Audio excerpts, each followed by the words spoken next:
اندھیروں میں پکارا کہ تیرے سوا کوئی معبود نہیں، تو پاک ہے، یقیناً میں ظلم کرنے والوں میں سے ہو گیا ہوں۔ تو ہم نے اس کی دعا قبول کر لی اور اسے غم سے نجات دی، اور اسی طرح ہم ایمان والوں کو نجات دیتے ہیں۔ ایک مسافر جسے مشرق کی طرف سفر کرنا ہو، وہ ایک ٹرین میں سوار ہوتا ہے، مگر ٹرین چلنے کے بعد اس کو پتہ چلتا ہے کہ جس گاڑی میں وہ سوار ہے وہ تو مغرب کی طرف جا رہی ہے، تو سوچئے کہ اس کا حال کیا ہوگا۔ وہ اپنی اس غلطی پر یعنی غلط گاڑی پر بیٹھنے پر تڑپ اٹھے گا، بے چین ہو جائے گا، اور جو ہی اگلے اسٹیشن پر گاڑی رکے گی وہ فوراً اتر جائے گا۔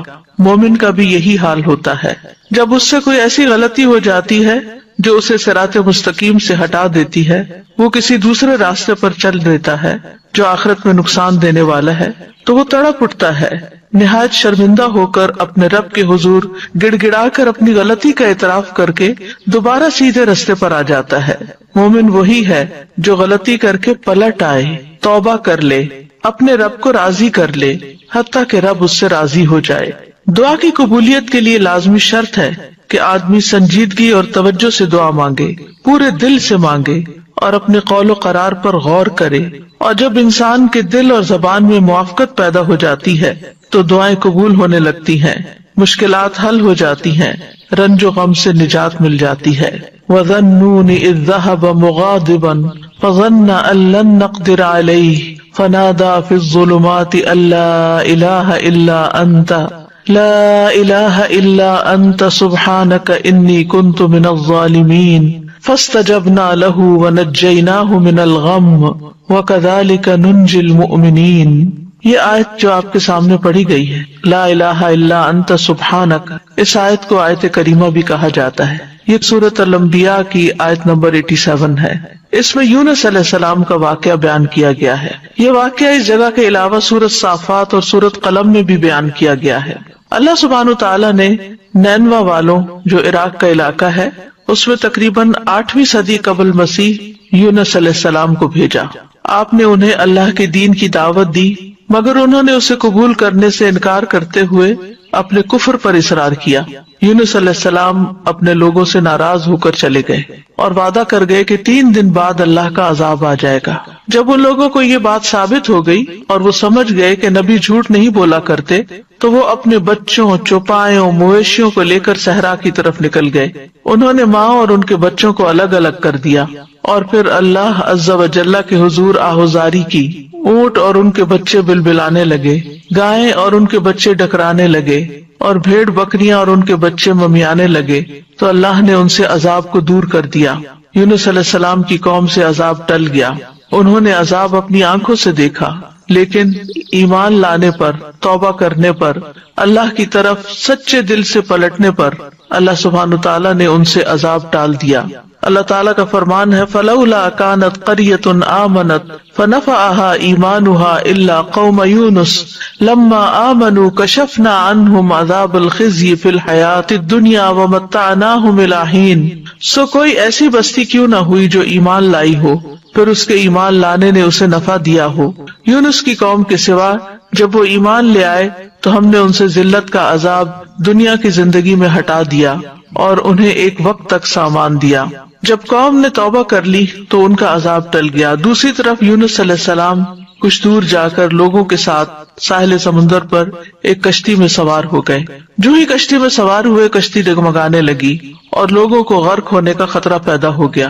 تو انہوں نے قرعہ اندازی کی کہ ایک آدمی کو کشتی سے نکال دیں تاکہ اس کا بوجھ ہلکا ہو جائے۔ قرعے میں یونس علیہ السلام کا نام نکلا، مگر انہوں نے اپنے آپ کو کشتی سے نکالنے سے انکار کر دیا۔ انہوں نے دوبارہ قرعہ اندازی کی، پھر آپ ہی کا نام نکلا، حتیٰ کہ جب تیسری بار قرعہ اندازی کی گئی تو پھر بھی آپ ہی کا نام نکلا۔ اللہ سبحانہ تعالیٰ کا سلسلے میں فرمان ہے فَسَاهَمَ فَكَانَ مِنَ الْمُدْحَضِينَ، پھر وہ قرعہ میں شریک ہوا تو ہارنے والوں میں سے ہو گیا، قرعہ ان کے نام نکل آیا۔ یہ دیکھ کر یونس علیہ السلام کھڑے ہو گئے، انہوں نے کپڑے اتارے اور دریا میں چھلانگ لگا دی۔ ابن مسعود رضی اللہ عنہ کہتے ہیں کہ اللہ سبحانہ تعالیٰ نے بحر اخضر سے ایک مچھلی کو بھیجا جو دریاؤں کے پانی کو پھاڑتی ہوئی پہنچی۔ اس نے اس وقت یونس علیہ السلام کو نگل لیا جب انہوں نے کشتی سے چھلانگ لگائی تھی، یعنی جو ہی انہوں نے سمندر میں چھلانگ لگائی فوراً ایک مچھلی نے ان کو ہڑپ کر لیا۔ اللہ سبحانہ و تعالیٰ نے اس مچھلی کی طرف وحی نازل فرمائی تھی کہ تو نے یونس علیہ السلام کے گوشت کو نہیں کھانا، نہ ہی ہڈی کو نقصان پہنچانا ہے، کیونکہ یونس تیرے لیے رزق نہیں بلکہ تیرا پیٹ اس کے لیے محض قید خانہ ہے۔ دیگر آیات میں بھی اس واقعے کی تفسیر ملتی ہے، وَإِنَّ يُونُسَ لَمِنَ الْمُرْسَلِينَ إِذْ أَبَقَ إِلَى الْفُلْكِ الْمَشْحُونِ فَسَاهَمَ فَكَانَ مِنَ الْمُدْحَضِينَ فَالْتَقَمَهُ الْحُوتُ وَهُوَ مُلِيمٌ، اور بلا شبہ یونس یقیناً رسولوں میں سے تھا، جب وہ بھری ہوئی کشتی کی طرف بھاگ کر گیا، پھر وہ قرے میں شریک ہوا تو ہارنے والوں میں سے ہو گیا، پھر مچھلی نے اسے نگل لیا اس حال میں کہ وہ مستحق ملامت تھا۔ دوسری طرف ان کی قوم کی کثیر تعداد لوگوں نے ایمان قبول کر لیا۔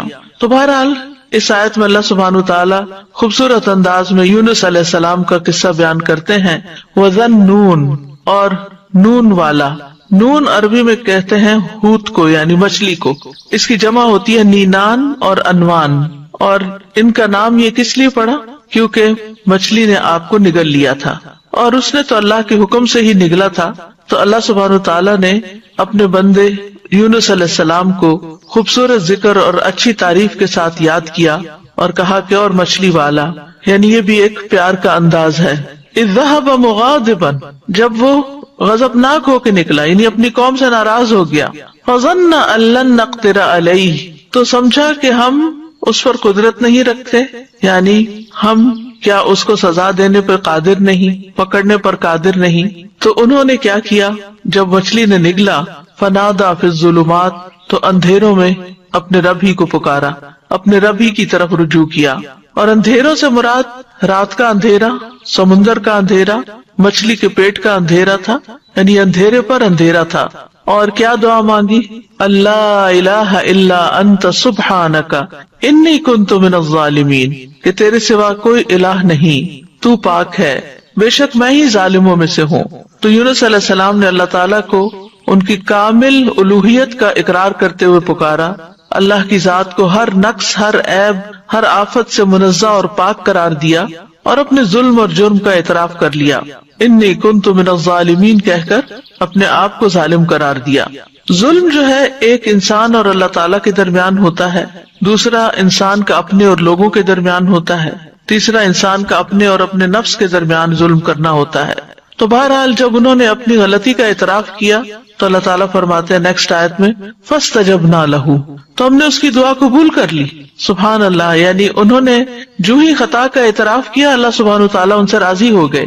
وَنَجَّيْنَاهُ مِنَ الْغَمِّ، اور ہم نے اس کو غم سے نجات دی۔ وَكَذَلِكَ نُنْجِي الْمُؤْمِنِينَ، اور ہم مومنوں کو اسی طرح نجات دیتے ہیں۔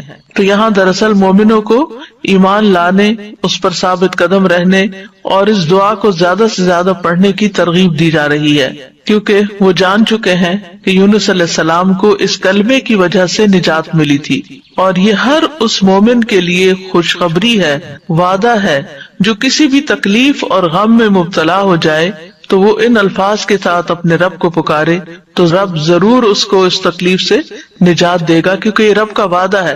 کذالک ننجی المؤمنین، ہم اسی طرح بچائیں گے، نجات دیں گے مومنوں کو، یعنی جو بھی یہ طریقہ اختیار کرے گا اللہ تعالیٰ اس کی تکلیف کو دور کر دے گا، اس کی تکلیف کم کر دے گا، جیسا کہ اللہ تعالیٰ نے یونس علیہ السلام کے ساتھ کیا۔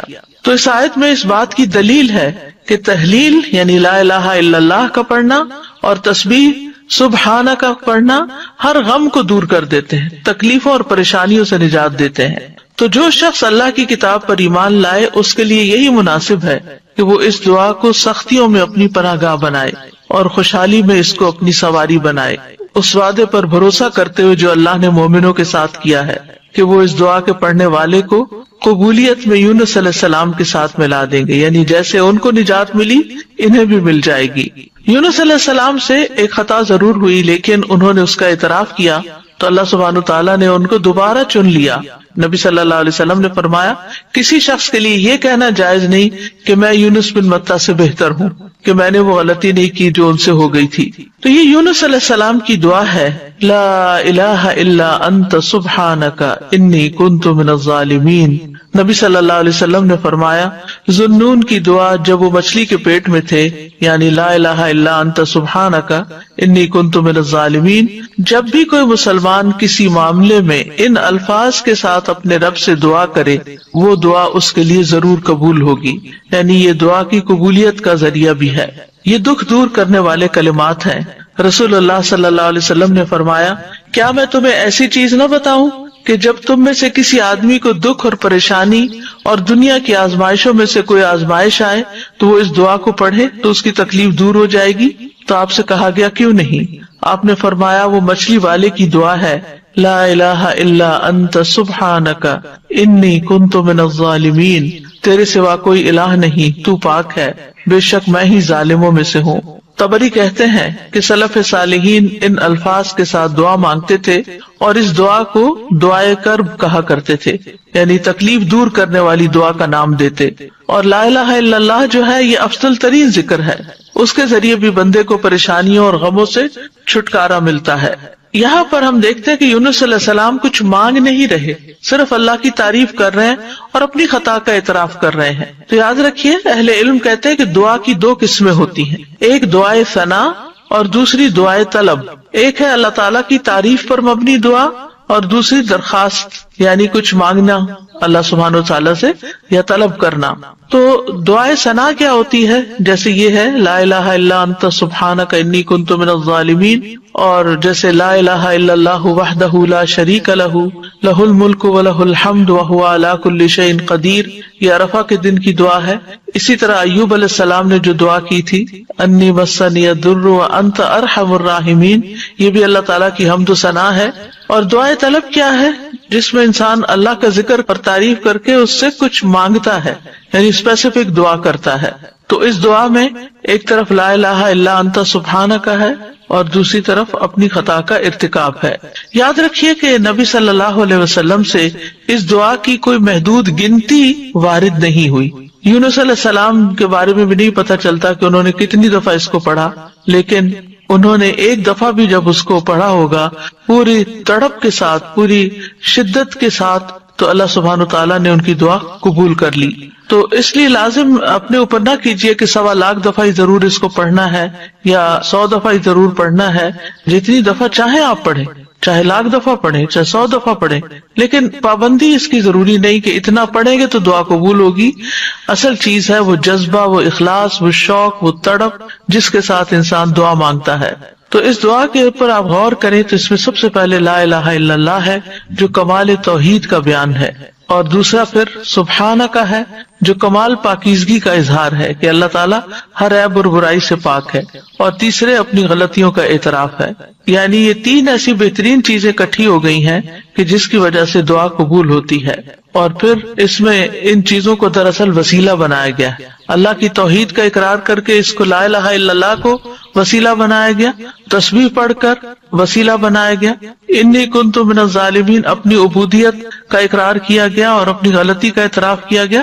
تو یہ سب دراصل دعا کی قبولیت کے لیے ایک وسیلہ بن گیا۔ ابن قیم کہتے ہیں جہاں تک مچھلی والے کی دعا کا تعلق ہے تو اس میں رب عز و جل کی کمال توحید، اس کی کمال پاکیزگی پائی جاتی ہے، اور اس میں بندے کا اپنے ظلم اور گناہ کا اقرار بھی ہے، اور یہ مصیبت، پریشانی اور غم کے علاجوں میں سب سے مؤثر علاج ہے، اور حاجتوں کو پورا کرنے کے لیے اللہ سبحانہ تعالیٰ تک پہنچنے کا سب سے مؤثر وسیلہ ہے۔ اور یہاں پر توحید کی اقسام کا بھی ایک طرح سے ذکر ہے اور اقرار بھی ہے۔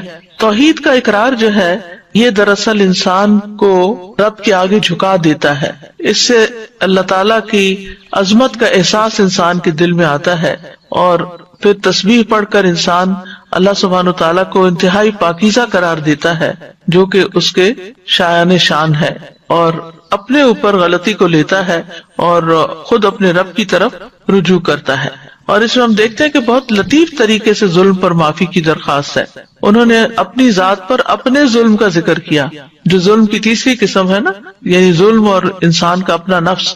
تو یاد رکھیے اپنے گناہوں کا اعتراف کرنا حاجات پوری کرنے کا سب سے افضل دروازہ ہے۔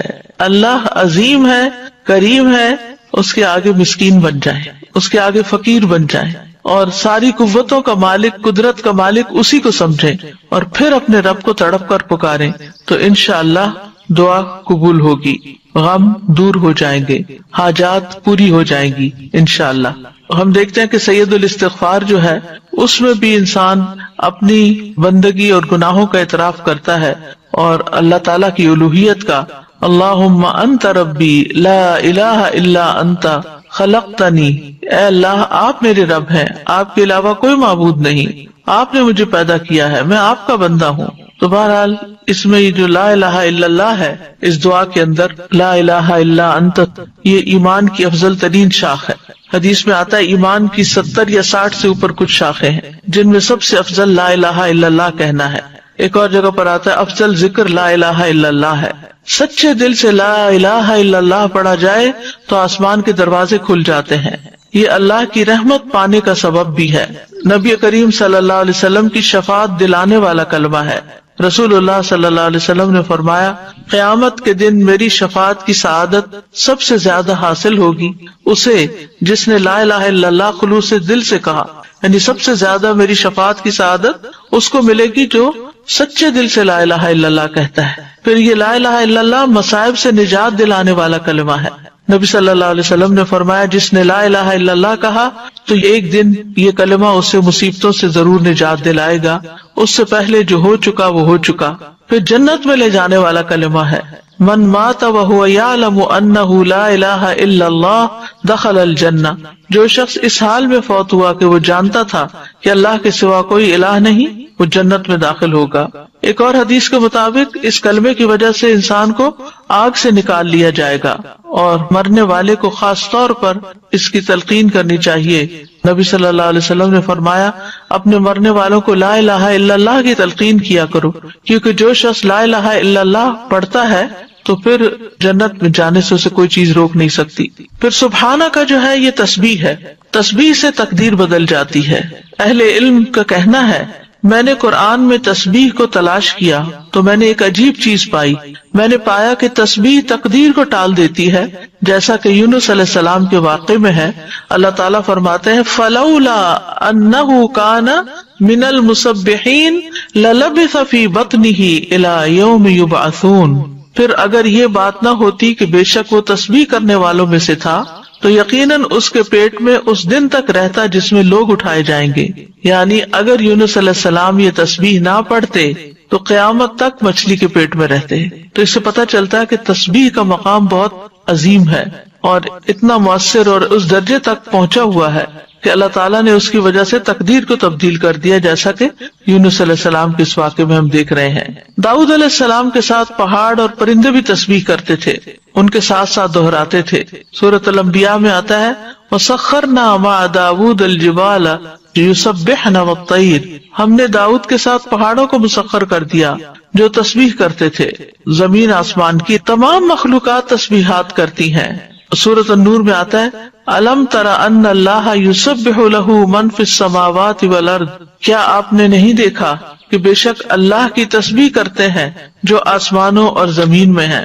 زکریا علیہ السلام کے بارے میں آتا ہے کہ انہوں نے اپنی قوم کو بھی تسبیح کی تلقین کی، ان سبحوا بکرۃ وعشیا، یہ سورۃ مریم کی آیت نمبر 11 ہے۔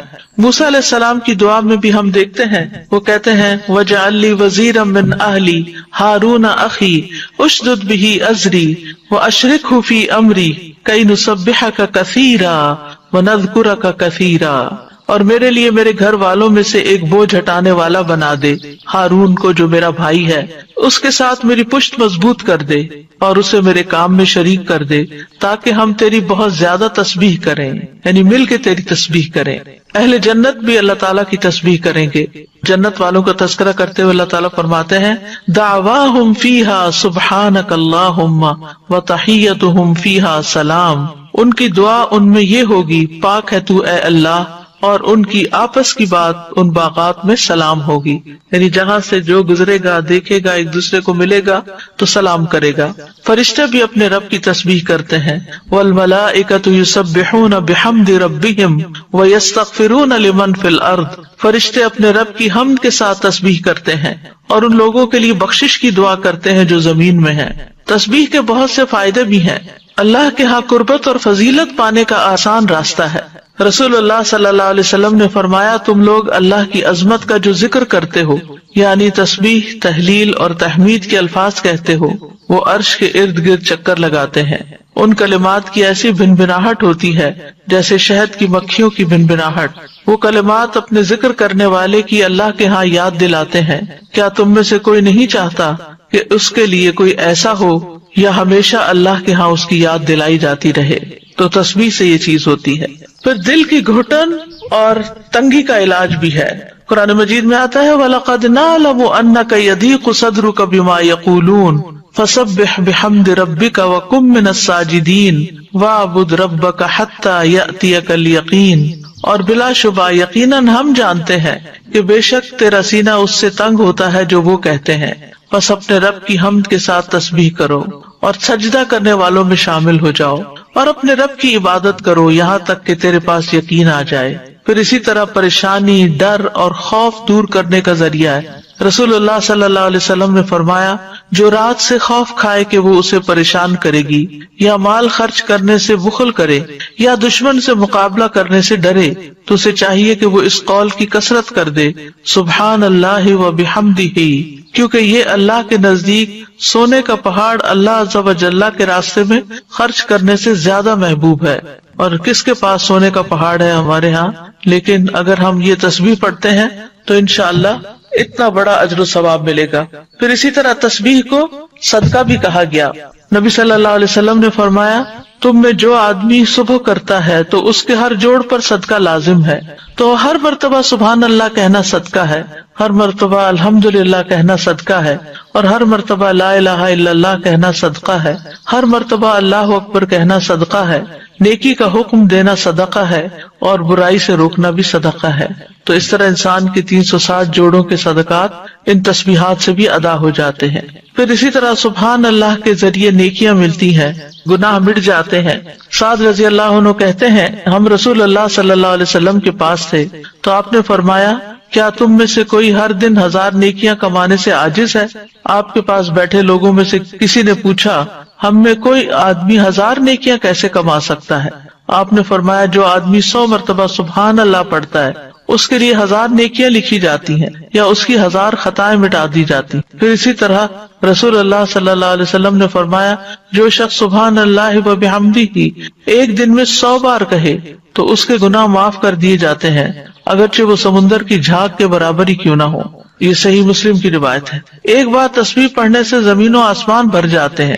آپ صلی اللہ علیہ وسلم نے یہ بھی فرمایا کہ جس نے سورج طلوع ہونے اور اس کے غروب ہونے سے قبل 100 بار سبحان اللہ کہا تو یہ 100 اونٹوں سے بہتر ہے. سورج طلوع ہونے اور اس کے غروب ہونے سے قبل 100 بار سبحان اللہ پڑھنا. پھر بات ہوتی ہے انی کنت من الظالمین پر، کہ بے شک میں ظالموں میں سے ہوں، یعنی اپنے گناہوں کا اعتراف. تو یاد رکھیے، جو شخص توبہ کرتا ہے اللہ تعالیٰ اس سے محبت کرتا ہے، جو اپنے گناہوں کا اعتراف کرتا ہے اللہ تعالیٰ اس سے خوش ہوتا ہے. قرآن مجید میں آتا ہے، ان اللہ یحب التوابین ویحب المتطہرین، بے شک اللہ توبہ کرنے والوں اور پاک رہنے والوں سے محبت کرتا ہے. ایک اور جگہ پر آتا ہے، رسول اللہ صلی اللہ علیہ وسلم نے فرمایا، اللہ تم میں سے کسی کی توبہ پر اس سے زیادہ خوش نہیں ہوتا جتنا تم میں سے کوئی اپنی گمشدہ سواری کو پا لینے کے وقت خوش ہوتا ہے. یعنی جس طرح تمہیں کھوئی ہوئی سواری اپنی مل جائے جنگل صحرا میں تو تم خوش ہو جاؤ گے کہ اب تمہاری زندگی کے بچنے کا سامان مل گیا، تو اسی طرح اللہ تعالیٰ اس سے بھی زیادہ خوش ہوتے ہیں جب کوئی شخص توبہ کرتا ہے.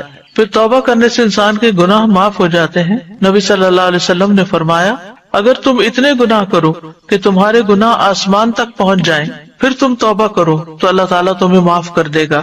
پھر گناہوں سے توبہ کرنے والا ایسا ہے جیسے اس نے گناہ کیا ہی نہ ہو. استغفار اور توبہ گناہوں کا علاج ہے. تو اس دعا سے کیا فائدے ہمیں حاصل ہوئے؟ اس دعا میں جامع آداب بھی ہیں اور پاکیزہ کلمات بھی ہیں اور ان کے بہت زیادہ فائدے بھی ہیں. کبھی کسی سے براہ راست کچھ مانگنے کی بجائے اشارتاً بات کی جائے تو اس کا بھی جواز ملتا ہے. جیسے اس دعا کے اندر اشارتاً بات کی گئی ہے، ڈائریکٹ دعا نہیں کی گئی۔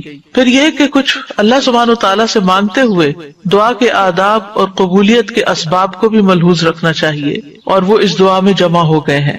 یعنی بندہ اپنی دعاؤں میں اپنی پریشانی، اپنے غموں اور مصیبتوں کے وقت اس دعا کو کثرت سے اختیار کر لے۔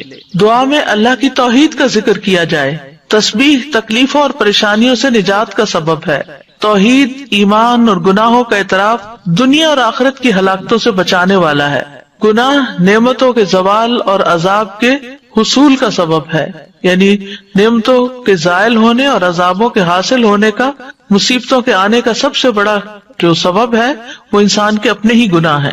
اللہ سبحانہ وتعالیٰ سے حسن ظن رکھنا چاہیے، باوجود اس کے کہ وہ نبی تھے، ان کا بڑا مقام تھا، لیکن انہیں جن حالات سے واسطہ پیش آیا تو انہوں نے اپنے آپ کو قصوروار قرار دیا، اللہ تعالیٰ کو بلیم نہیں کیا یا کسی اور کو نہیں کیا۔ پھر یہ ہے کہ انسان یہ یاد رکھے کہ اس کے اوپر جو مصیبت آتی ہے وہ انسان کی اپنی کوتاہی کی وجہ سے آتی ہے۔ اللہ سبحانہ وتعالیٰ تو ہر نقص اور عیب سے پاک ہے۔ پھر اسی طرح اس دعا سے بھی پتہ چلتا ہے کہ مخلوقات خواہ کوئی بھی مقام اور مرتبہ حاصل کر لیں، وہ اللہ ہی کی محتاج ہے۔ مخلوقات میں سب سے زیادہ بڑے درجے اور رتبے والے انبیاء ہوتے ہیں، لیکن وہ بھی اللہ کے بندے ہوتے ہیں۔ تو اس لیے کسی بھی مشکل پریشانی کے وقت انسانوں کی طرف نہیں بھاگے بلکہ اللہ کی طرف دوڑیں۔ یہ دعا جو ہے وہ خاص طور پر رنج و غم دور کرنے کی دعا ہے۔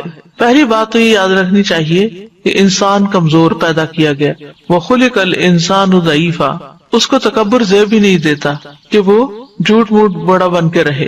انسان اللہ کا محتاج ہے۔ یا ایھا الناس انتم الفقراء الی اللہ واللہ هو الغنی الحمید، انسان کا اللہ کے سوا کوئی مددگار نہیں۔ وما لکم من دون اللہ من ولی ولا نصیر، تمہارے لیے اللہ کے سوا نہ کوئی دوست ہے نہ کوئی مددگار۔ پھر یہ کہ وَلِلَّهِ مُلْكُ السَّمَاوَاتِ وَالْأَرْضِ وَاللَّهُ عَلَى كُلِّ شَيْءٍ قَدِيرٌ۔ سورۃ آل عمران میں اللہ تعالیٰ فرماتے ہیں کہ اللہ آسمان و زمین کا مالک ہے، یعنی آسمان اور زمین یہ اللہ ہی کی ملکیت ہے، اور اللہ ہر چیز پر پوری قدرت رکھتا ہے۔ پھر اسی طرح بھلائی پہنچانے اور تکلیف ہٹانے پر اللہ قادر ہے، یہ بھی ہمارا یقین ہونا چاہیے۔ وَإِن يَمْسَسْكَ اللَّهُ بِضُرٍّ فَلَا كَاشِفَ لَهُ إِلَّا هُوَ وَإِن يَمْسَسْكَ بِخَيْرٍ فَهُوَ عَلَى كُلِّ شَيْءٍ قَدِيرٌ، اگر اللہ تجھے کوئی تکلیف پہنچائے تو اس کے سوا کوئی اسے دور کرنے والا نہیں، اور اگر وہ تجھے کوئی بھلائی پہنچائے تو وہ ہر چیز پر پوری طرح قادر ہے۔ پھر یہ کہ شفا اللہ ہی دیتا ہے۔ وَإِذَا مَرِضْتُ فَهُوَ يَشْفِينِ، اللہ ہی کو پکارنا برحق ہے۔ اللہ سے ہمیں اپنے غم اور دکھ کا اظہار کرنا چاہیے، جیسے یوسف علیہ السلام کے والد یعقوب علیہ السلام نے کہا انما اشکو بثی وحزنی الی اللہ، اپنے شکوے صرف اللہ ہی سے کرنے چاہیے اور ہر معاملے میں اللہ کی طرف بڑھنا چاہیے۔ نبی صلی اللہ علیہ وسلم نے فرمایا بے شک اللہ تعالیٰ فرماتا ہے میں اپنے بندے کے گمان کے ساتھ ہوتا ہوں جو وہ میرے ساتھ گمان رکھتا ہے، جب وہ مجھے یاد کرتا ہے میں اس کے ساتھ ہوتا ہوں، اور اگر وہ مجھے اپنے دل میں یاد کرے تو میں بھی اسے اپنے دل میں یاد کرتا ہوں، اگر وہ مجھے بھری محفل میں یاد کرے تو میں اسے اس سے بہتر محفل میں یاد کرتا ہوں، اگر وہ میری طرف ایک بالشت آئے تو میں اس کی جانب 1 گز نزدیک ہوتا ہوں، اگر وہ مجھ سے 1 گز قریب ہو تو میں اس سے 2 گز قریب ہوتا ہوں، اگر وہ میری طرف چلتا ہوا آئے تو میں دوڑتا ہوا اس کے پاس جاتا ہوں۔ یعنی اس کا مطلب کیا ہے؟ اس کا مطلب یہ ہے کہ انسان کسی بھی تکلیف، مشکل، مصیبت کے وقت اللہ سبحانہ تعالیٰ کی طرف یہ پلٹے، اس سے رجوع کرے، اس سے گڑ گڑا کر دعا کرے، اور پھر جن چیزوں کا اللہ نے حکم دیا ان کو بجا بھی لائے۔ ہمیشہ اللہ سے اچھا گمان رکھنا چاہیے، ہر حال میں اللہ سے راضی رہنا چاہیے، اللہ ہی پر بھروسہ رکھنا چاہیے۔ دوسرا یہ کہ دنیا کی فکر چھوڑ کر آخرت کی فکر کرنی چاہیے۔ نبی صلی اللہ علیہ وسلم نے فرمایا جو اپنے غموں کو ایک ہی غم بنا لے، یعنی آخرت کا غم، تو اللہ دنیا کے غموں سے اسے کفایت کرے گا۔ حدیث میں یہ آتا ہے جس شخص کا مقصد اور اس کی حرص دنیا ہو وہی اس کا ہدف بن جائے اور اسی کی نیت وہ کرتا ہو تو اللہ تعالیٰ اس کی آنکھوں کے سامنے اس کا فقر و فاقہ کر دیتے ہیں، اس پر اس کے معاملات بکھیر دیتے ہیں، اور اس کو اس سے اتنا ہی ملتا ہے جو اس کے لیے لکھ دیا گیا ہو۔ اور جس شخص کا مقصد اور اس کی حرص آخرت ہو اور وہی اس کا ہدف بن جائے اور اسی کی نیت کرتا ہو تو اللہ تعالیٰ اس کے دل میں غنا ڈال دیتے ہیں اور اس کے معاملات کو یکجا کر دیتے ہیں۔ اور دنیا اس کے پاس ذلیل ہو کر آتی ہے۔ تیسرے یہ کہ اجر پر نظر رکھنی چاہیے۔ نبی صلی اللہ علیہ وسلم نے فرمایا مومن مرد اور عورت پر جسمانی یا مالی یا اولاد کی طرف سے مستقل پریشانیاں آتی رہتی ہیں، یہاں تک کہ جب وہ اللہ سے ملتا ہے تو اس کا ایک گناہ بھی باقی نہیں رہتا۔ ایک اور حدیث میں آتا ہے کہ جتنی بڑی مصیبت ہوگی اتنا ہی بڑا اجر ہوگا، اور جب اللہ کسی قوم سے محبت کرتا ہے تو اس کو آزمائش میں مبتلا کر دیتا ہے۔ پھر یہ کہ مومن کے لیے ہر غم، تکلیف اور ڈپریشن بھی باعث اجر ہوتا ہے۔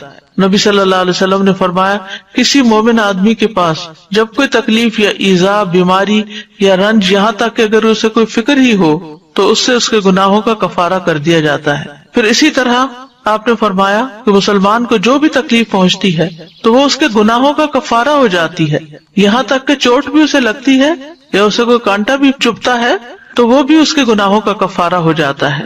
چوتھی بات ہے مثبت مشغولیت اپنائی جائے، اچھے کام میں مصروف ہوں۔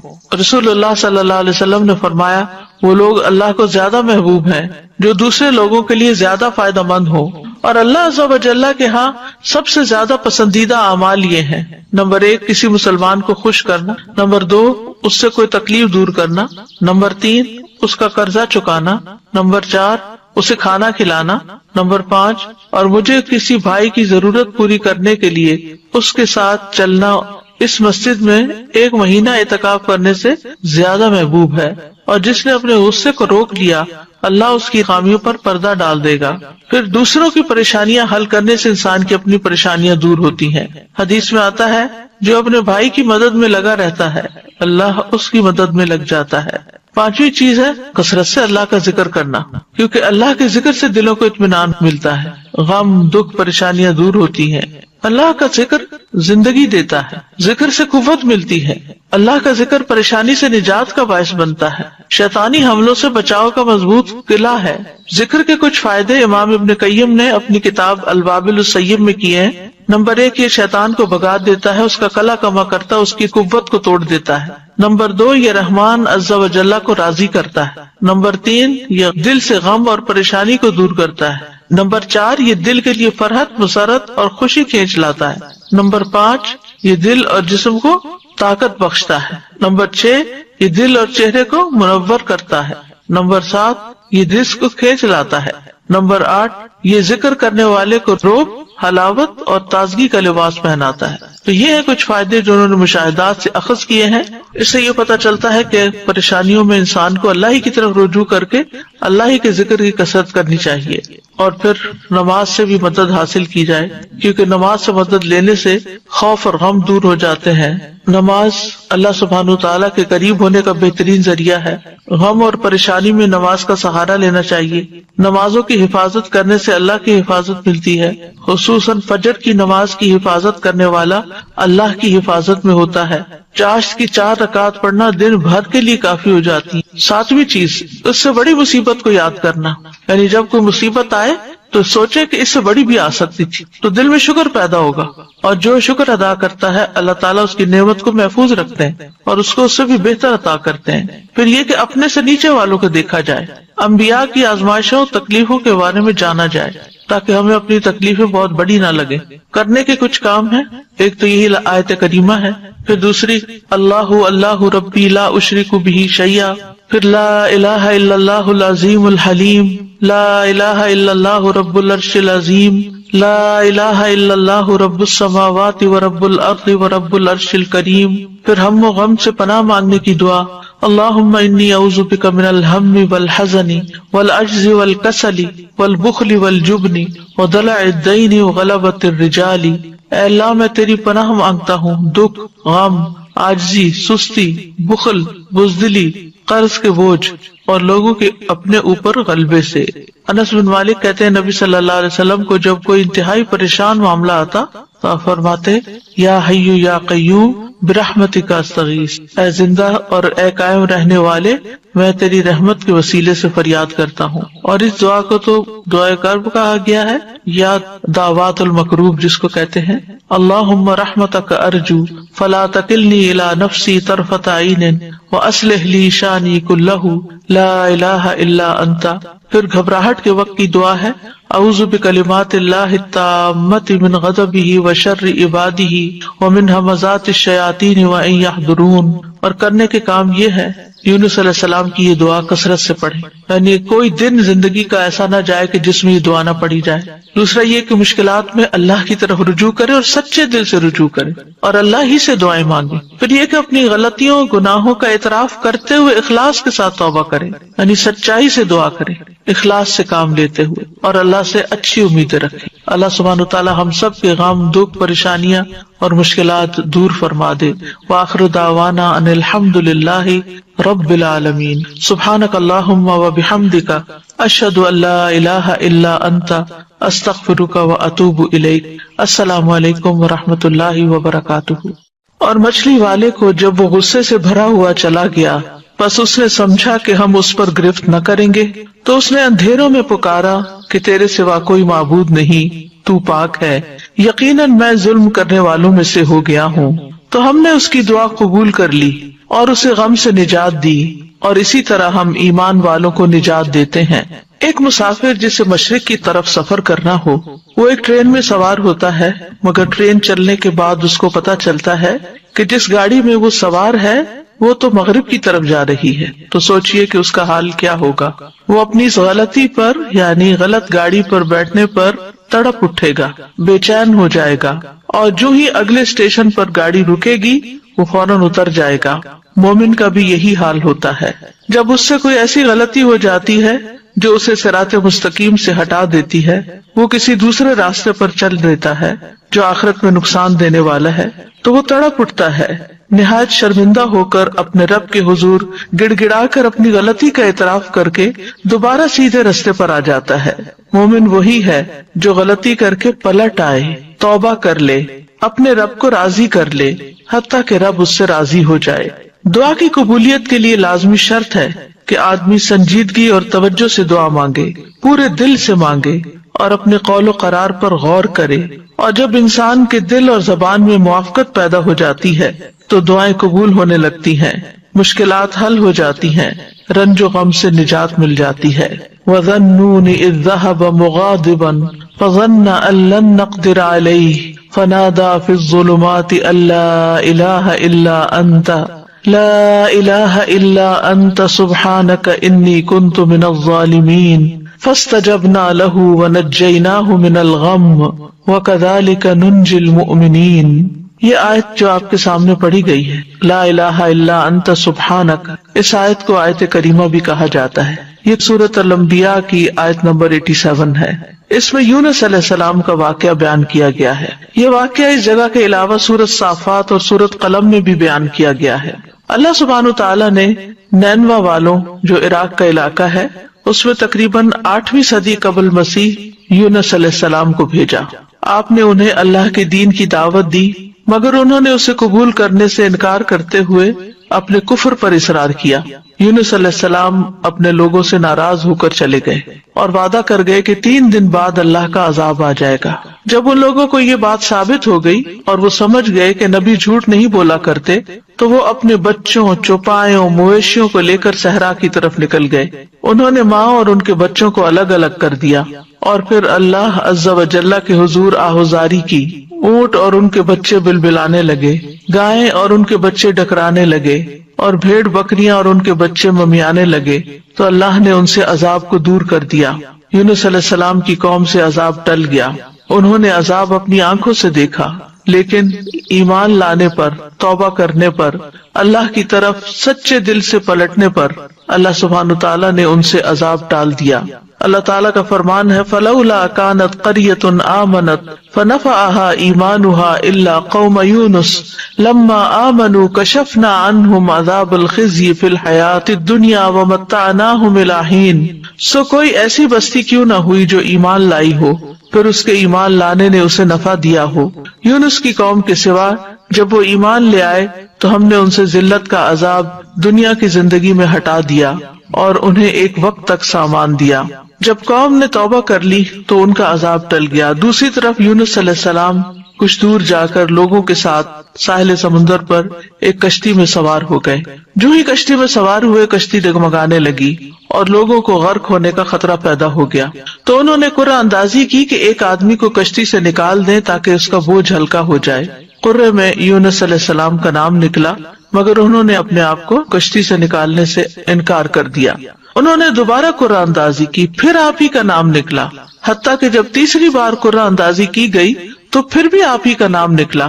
اللہ سبحانہ تعالیٰ کا سلسلے میں فرمان ہے فَسَاهَمَ فَكَانَ مِنَ الْمُدْحَضِينَ، پھر وہ قرعہ میں شریک ہوا تو ہارنے والوں میں سے ہو گیا، قرعہ ان کے نام نکل آیا۔ یہ دیکھ کر یونس علیہ السلام کھڑے ہو گئے، انہوں نے کپڑے اتارے اور دریا میں چھلانگ لگا دی۔ ابن مسعود رضی اللہ عنہ کہتے ہیں کہ اللہ سبحانہ تعالیٰ نے بحر اخضر سے ایک مچھلی کو بھیجا جو دریاؤں کے پانی کو پھاڑتی ہوئی پہنچی۔ اس نے اس وقت یونس علیہ السلام کو نگل لیا جب انہوں نے کشتی سے چھلانگ لگائی تھی، یعنی جو ہی انہوں نے سمندر میں چھلانگ لگائی فوراً ایک مچھلی نے ان کو ہڑپ کر لیا۔ اللہ سبحانہ وتعالیٰ نے اس مچھلی کی طرف وحی نازل فرمائی تھی کہ تو نے یونس علیہ السلام کے گوشت کو نہیں کھانا، نہ ہی ہڈی کو نقصان پہنچانا ہے، کیونکہ یونس تیرے لیے رزق نہیں بلکہ تیرا پیٹ اس کے لیے محض قید خانہ ہے۔ دیگر آیات میں بھی اس واقعے کی تفسیر ملتی ہے وَإِنَّ يُونُسَ لَمِنَ الْمُرْسَلِينَ إِذْ أَبَقَ إِلَى الْفُلْكِ الْمَشْحُونِ فَسَاهَمَ فَكَانَ مِنَ الْمُدْحَضِينَ فَالْتَقَمَهُ الْحُوتُ وَهُوَ مُلِيمٌ، اور بلا شبہ یونس یقیناً رسولوں میں سے تھا۔ جب وہ بھری ہوئی کشتی کی طرف بھاگ کر گیا، پھر وہ قرعے میں شریک ہوا تو ہارنے والوں میں سے ہو گیا، پھر مچھلی نے اسے نگل لیا اس حال میں کہ وہ مستحق ملامت تھا۔ دوسری طرف ان کی قوم کی کثیر تعداد لوگوں نے ایمان قبول کر لیا۔ تو بہرحال اس آیت میں اللہ سبحانہ تعالیٰ خوبصورت انداز میں یونس علیہ السلام کا قصہ بیان کرتے ہیں۔ وَذَنُّونَ، اور نون والا، نون عربی میں کہتے ہیں ہوت کو، یعنی مچھلی کو، اس کی جمع ہوتی ہے نینان اور انوان، اور ان کا نام یہ کس لیے پڑا؟ کیونکہ مچھلی نے آپ کو نگل لیا تھا، اور اس نے تو اللہ کے حکم سے ہی نگلا تھا۔ تو اللہ سبحانہ تعالیٰ نے اپنے بندے یونس علیہ السلام کو خوبصورت ذکر اور اچھی تعریف کے ساتھ یاد کیا اور کہا کہ اور مچھلی والا، یعنی یہ بھی ایک پیار کا انداز ہے۔ اذ ذهب مغاضبا، جب وہ غضبناک ہو کے نکلا، یعنی اپنی قوم سے ناراض ہو گیا۔ فظن ان لن نقدر علیہ، تو سمجھا کہ ہم اس پر قدرت نہیں رکھتے، یعنی ہم کیا اس کو سزا دینے پر قادر نہیں، پکڑنے پر قادر نہیں۔ تو انہوں نے کیا کیا؟ جب مچھلی نے نگلا فنادا فی الظلمات، تو اندھیروں میں اپنے رب ہی کو پکارا، اپنے رب ہی کی طرف رجوع کیا۔ اور اندھیروں سے مراد رات کا اندھیرا، سمندر کا اندھیرا، مچھلی کے پیٹ کا اندھیرا تھا، یعنی اندھیرے پر اندھیرا تھا۔ اور کیا دعا مانگی؟ اللہ الہ الا انت سبحانک انی کنت من الظالمین، کہ تیرے سوا کوئی الہ نہیں، تو پاک ہے، بے شک میں ہی ظالموں میں سے ہوں۔ تو یونس علیہ السلام نے اللہ تعالیٰ کو ان کی کامل الوہیت کا اقرار کرتے ہوئے پکارا، اللہ کی ذات کو ہر نقص، ہر عیب، ہر آفت سے منزہ اور پاک قرار دیا، اور اپنے ظلم اور جرم کا اعتراف کر لیا۔ انی کنت من الظالمین کہہ کر اپنے آپ کو ظالم قرار دیا۔ ظلم جو ہے ایک انسان اور اللہ تعالیٰ کے درمیان ہوتا ہے، دوسرا انسان کا اپنے اور لوگوں کے درمیان ہوتا ہے، تیسرا انسان کا اپنے اور اپنے نفس کے درمیان ظلم کرنا ہوتا ہے۔ تو بہرحال جب انہوں نے اپنی غلطی کا اعتراف کیا تو اللہ تعالیٰ فرماتے ہیں نیکسٹ آیت میں فَاسْتَجَبْنَا لَهُ، تو ہم نے اس کی دعا قبول کر لی۔ سبحان اللہ، یعنی انہوں نے جو ہی خطا کا اعتراف کیا اللہ سبحانہ تعالیٰ ان سے راضی ہو گئے۔ وَنَجَّيْنَاهُ مِنَ الْغَمِّ، اور ہم نے اس کو غم سے نجات دی۔ وَكَذَلِكَ نُنْجِي الْمُؤْمِنِينَ، اور ہم مومنوں کو اسی طرح نجات دیتے ہیں۔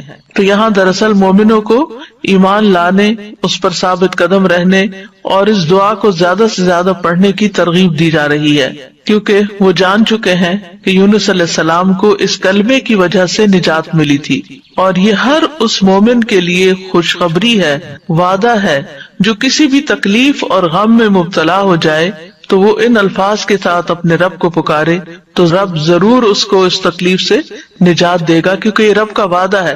کذالک ننجی المؤمنین، ہم اسی طرح بچائیں گے، نجات دیں گے مومنوں کو، یعنی جو بھی یہ طریقہ اختیار کرے گا اللہ تعالیٰ اس کی تکلیف کو دور کر دے گا، اس کی تکلیف کم کر دے گا، جیسا کہ اللہ تعالیٰ نے یونس علیہ السلام کے ساتھ کیا۔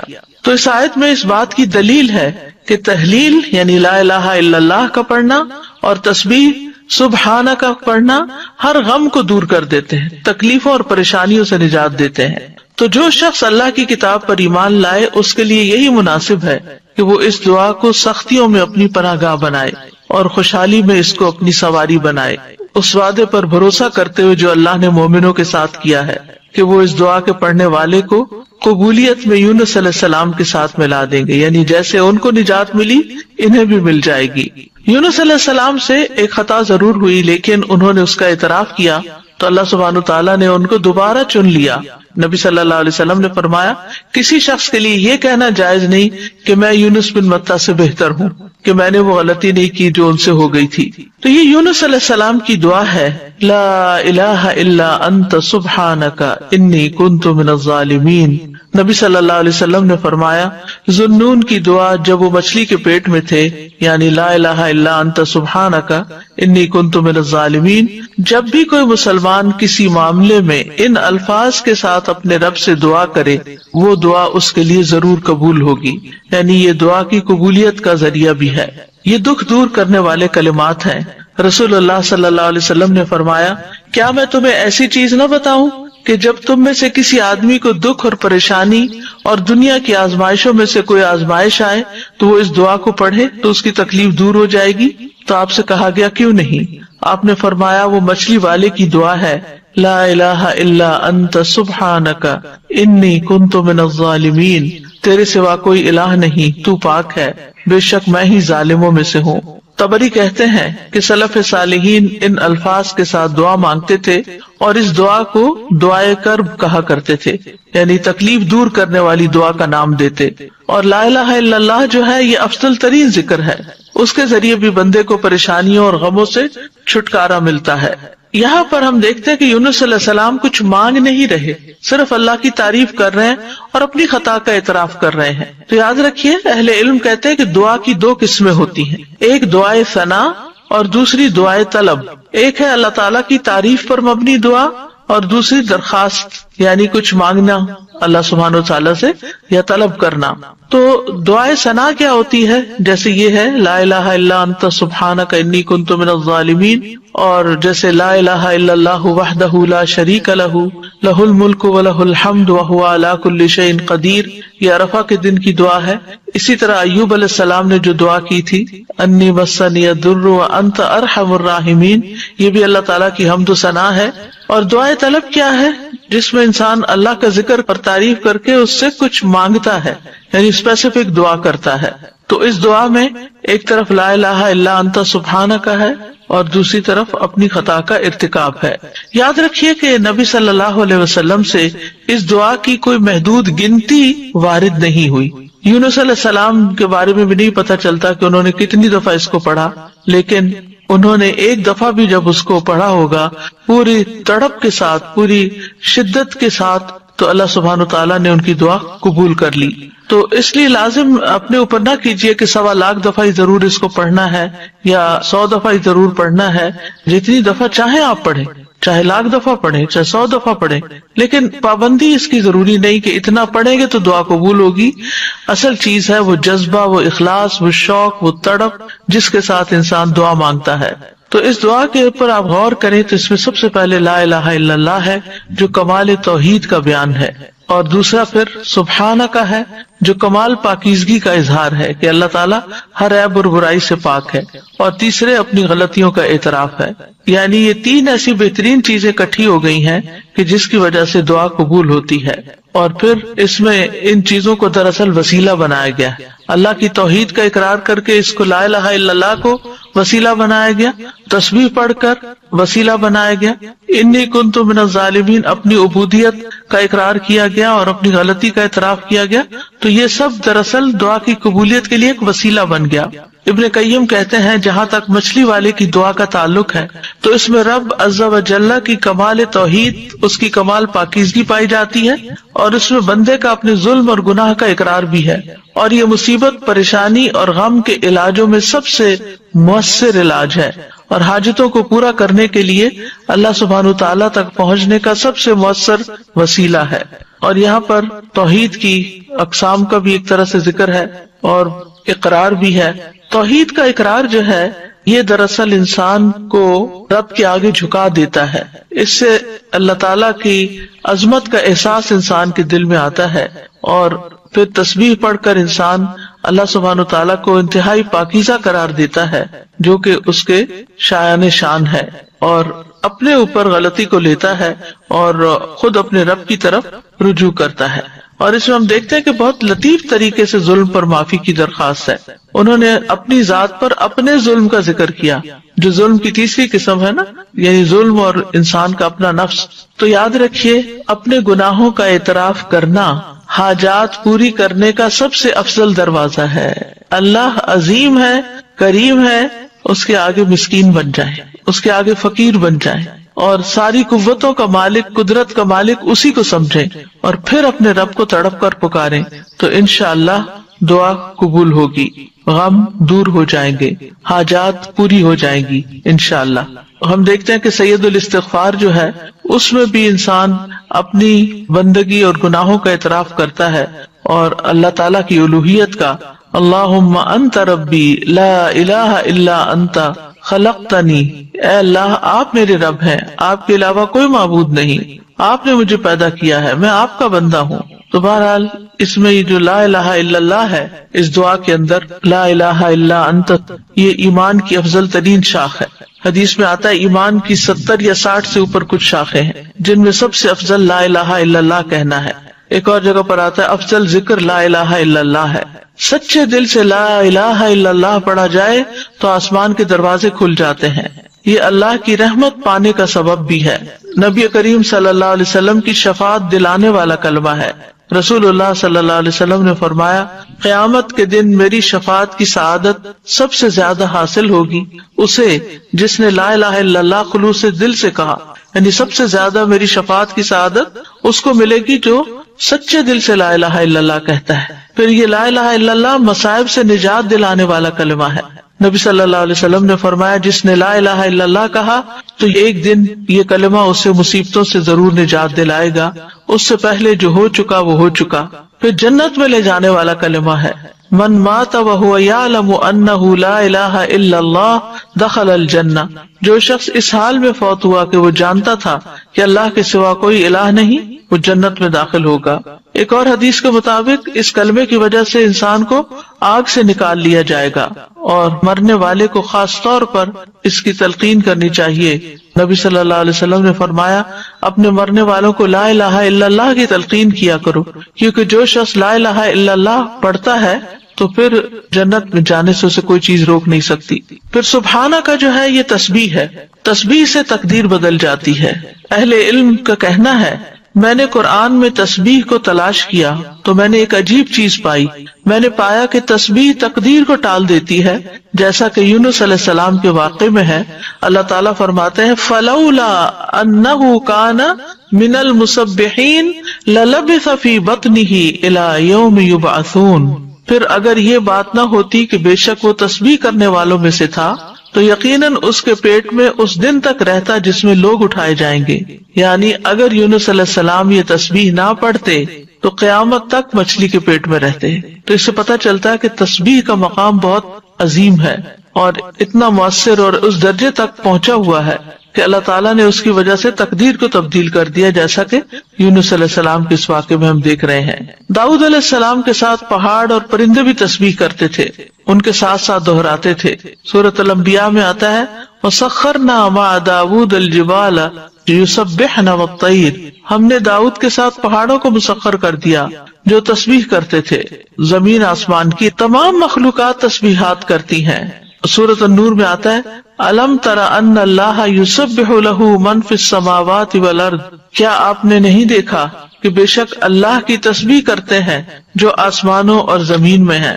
زکریا علیہ السلام کے بارے میں آتا ہے کہ انہوں نے اپنی قوم کو بھی تسبیح کی تلقین کی، ان سبحوا بکرۃ وعشیا، یہ سورۃ مریم کی آیت نمبر 11 ہے۔ موسیٰ علیہ السلام کی دعا میں بھی ہم دیکھتے ہیں، وہ کہتے ہیں، وَاجْعَل لِّي وَزِيرًا مِّنْ أَهْلِي هَارُونَ أَخِي أُشْدُدْ بِهِ أَزْرِي وَأَشْرِكْهُ فِي أَمْرِي كَيْ نُسَبِّحَكَ كَثِيرًا وَنَذْكُرَكَ كَثِيرًا، اور میرے لیے میرے گھر والوں میں سے ایک بوجھ ہٹانے والا بنا دے، ہارون کو جو میرا بھائی ہے، اس کے ساتھ میری پشت مضبوط کر دے اور اسے میرے کام میں شریک کر دے تاکہ ہم تیری بہت زیادہ تسبیح کریں، یعنی مل کے تیری تسبیح کریں۔ اہل جنت بھی اللہ تعالیٰ کی تسبیح کریں گے۔ جنت والوں کا تذکرہ کرتے ہوئے اللہ تعالیٰ فرماتے ہیں دعواہم فیہا سبحانک اللہم وتحیتہم فیہا سلام، ان کی دعا ان میں یہ ہوگی پاک ہے تو اے اللہ، اور ان کی آپس کی بات ان باغات میں سلام ہوگی، یعنی جہاں سے جو گزرے گا دیکھے گا ایک دوسرے کو ملے گا تو سلام کرے گا۔ فرشتے بھی اپنے رب کی تسبیح کرتے ہیں، والملائکۃ یسبحون بحمد ربہم ویستغفرون لمن فی الارض، فرشتے اپنے رب کی حمد کے ساتھ تسبیح کرتے ہیں اور ان لوگوں کے لیے بخشش کی دعا کرتے ہیں جو زمین میں ہیں۔ تسبیح کے بہت سے فائدے بھی ہیں۔ اللہ کے ہاں قربت اور فضیلت پانے کا آسان راستہ ہے۔ رسول اللہ صلی اللہ علیہ وسلم نے فرمایا تم لوگ اللہ کی عظمت کا جو ذکر کرتے ہو، یعنی تسبیح، تحلیل اور تحمید کے الفاظ کہتے ہو، وہ عرش کے ارد گرد چکر لگاتے ہیں۔ ان کلمات کی ایسی بھنبھناہٹ ہوتی ہے جیسے شہد کی مکھیوں کی بھنبھناہٹ۔ وہ کلمات اپنے ذکر کرنے والے کی اللہ کے ہاں یاد دلاتے ہیں۔ کیا تم میں سے کوئی نہیں چاہتا کہ اس کے لیے کوئی ایسا ہو یا ہمیشہ اللہ کے ہاں اس کی یاد دلائی جاتی رہے؟ تو تسبیح سے یہ چیز ہوتی ہے۔ پھر دل کی گھٹن اور تنگی کا علاج بھی ہے۔ قرآن مجید میں آتا ہے وَلَقَدْ نَعْلَمُ أَنَّكَ يَضِيقُ صَدْرُكَ بِمَا يَقُولُونَ فَسَبِّحْ بِحَمْدِ رَبِّكَ وَكُن مِّنَ السَّاجِدِينَ وَاعْبُدْ رَبَّكَ حَتَّى يَأْتِيَكَ الْيَقِينُ، اور بلا شبہ یقیناً ہم جانتے ہیں کہ بے شک تیرا سینہ اس سے تنگ ہوتا ہے جو وہ کہتے ہیں، بس اپنے رب کی حمد کے ساتھ تسبیح کرو اور سجدہ کرنے والوں میں شامل ہو جاؤ اور اپنے رب کی عبادت کرو یہاں تک کہ تیرے پاس یقین آ جائے۔ پھر اسی طرح پریشانی، ڈر اور خوف دور کرنے کا ذریعہ ہے۔ رسول اللہ صلی اللہ علیہ وسلم نے فرمایا جو رات سے خوف کھائے کہ وہ اسے پریشان کرے گی، یا مال خرچ کرنے سے بخل کرے، یا دشمن سے مقابلہ کرنے سے ڈرے، تو اسے چاہیے کہ وہ اس قول کی کثرت کر دے سبحان اللہ و بحمدہ، کیونکہ یہ اللہ کے نزدیک سونے کا پہاڑ اللہ عز و جل کے راستے میں خرچ کرنے سے زیادہ محبوب ہے۔ اور کس کے پاس سونے کا پہاڑ ہے ہمارے ہاں، لیکن اگر ہم یہ تسبیح پڑھتے ہیں تو انشاءاللہ اتنا بڑا اجر و ثواب ملے گا۔ پھر اسی طرح تسبیح کو صدقہ بھی کہا گیا۔ نبی صلی اللہ علیہ وسلم نے فرمایا تم میں جو آدمی صبح کرتا ہے تو اس کے ہر جوڑ پر صدقہ لازم ہے، تو ہر مرتبہ سبحان اللہ کہنا صدقہ ہے، ہر مرتبہ الحمدللہ کہنا صدقہ ہے، اور ہر مرتبہ لا الہ الا اللہ کہنا صدقہ ہے، ہر مرتبہ اللہ اکبر کہنا صدقہ ہے، نیکی کا حکم دینا صدقہ ہے، اور برائی سے روکنا بھی صدقہ ہے۔ تو اس طرح انسان کی 360 جوڑوں کے صدقات ان تسبیحات سے بھی ادا ہو جاتے ہیں۔ پھر اسی طرح سبحان اللہ کے ذریعے نیکیاں ملتی ہیں، گناہ مٹ جاتے ہیں۔ سعد رضی اللہ عنہ کہتے ہیں ہم رسول اللہ صلی اللہ علیہ وسلم کے پاس تھے تو آپ نے فرمایا کیا تم میں سے کوئی ہر دن 1000 نیکیاں کمانے سے عاجز ہے؟ آپ کے پاس بیٹھے لوگوں میں سے کسی نے پوچھا ہم میں کوئی آدمی 1000 نیکیاں کیسے کما سکتا ہے؟ آپ نے فرمایا جو آدمی 100 مرتبہ سبحان اللہ پڑھتا ہے اس کے لیے 1000 نیکیاں لکھی جاتی ہیں یا اس کی 1000 خطائیں مٹا دی جاتی۔ پھر اسی طرح رسول اللہ صلی اللہ علیہ وسلم نے فرمایا جو شخص سبحان اللہ و بحمدہ ایک دن میں 100 بار کہے تو اس کے گناہ معاف کر دیے جاتے ہیں، اگرچہ وہ سمندر کی جھاگ کے برابر ہی کیوں نہ ہو۔ یہ صحیح مسلم کی روایت ہے۔ ایک بار تسبیح پڑھنے سے زمین و آسمان بھر جاتے ہیں۔ آپ صلی اللہ علیہ وسلم نے یہ بھی فرمایا کہ جس نے سورج طلوع ہونے اور اس کے غروب ہونے سے قبل 100 بار سبحان اللہ کہا تو یہ 100 اونٹوں سے بہتر ہے۔ سورج طلوع ہونے اور اس کے غروب ہونے سے قبل 100 بار سبحان اللہ پڑھنا۔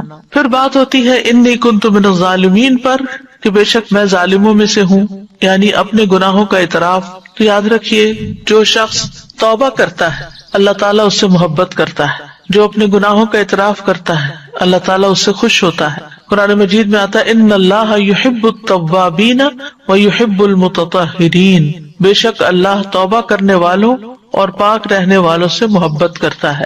ایک اور جگہ پر آتا ہے رسول اللہ صلی اللہ علیہ وسلم نے فرمایا اللہ تم میں سے کسی کی توبہ پر اس سے زیادہ خوش نہیں ہوتا جتنا تم میں سے کوئی اپنی گمشدہ سواری کو پا لینے کے وقت خوش ہوتا ہے۔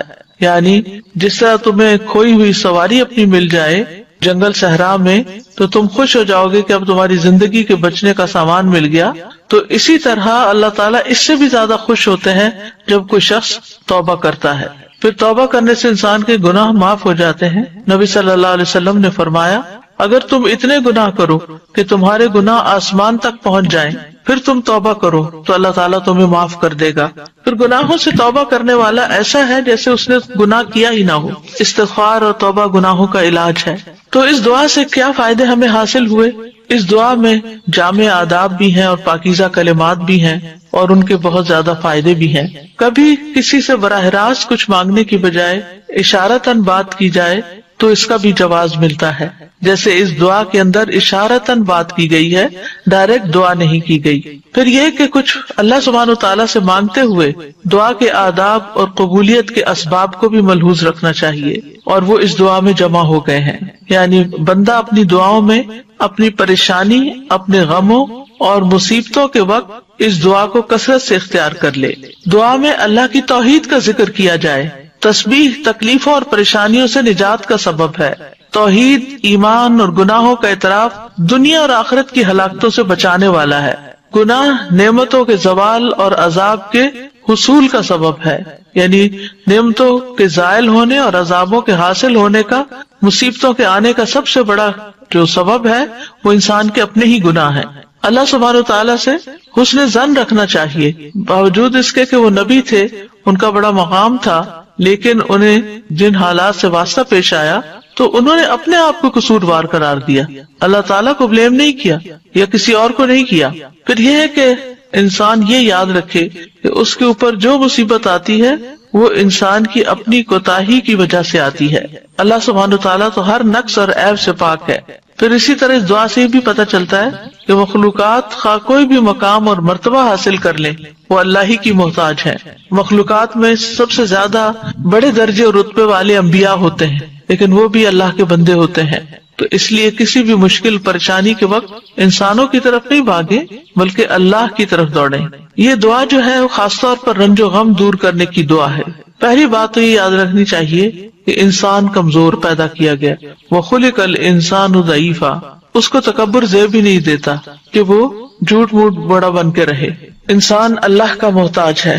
یا ایھا الناس انتم الفقراء الی اللہ واللہ هو الغنی الحمید، انسان کا اللہ کے سوا کوئی مددگار نہیں۔ وما لکم من دون اللہ من ولی ولا نصیر، تمہارے لیے اللہ کے سوا نہ کوئی دوست ہے نہ کوئی مددگار۔ پھر یہ کہ وَلِلَّهِ مُلْكُ السَّمَاوَاتِ وَالْأَرْضِ وَاللَّهُ عَلَى كُلِّ شَيْءٍ قَدِيرٌ۔ سورۃ آل عمران میں اللہ تعالیٰ فرماتے ہیں کہ اللہ آسمان و زمین کا مالک ہے، یعنی آسمان اور زمین یہ اللہ ہی کی ملکیت ہے اور اللہ ہر چیز پر پوری قدرت رکھتا ہے۔ پھر اسی طرح بھلائی پہنچانے اور تکلیف ہٹانے پر اللہ قادر ہے، یہ بھی ہمارا یقین ہونا چاہیے۔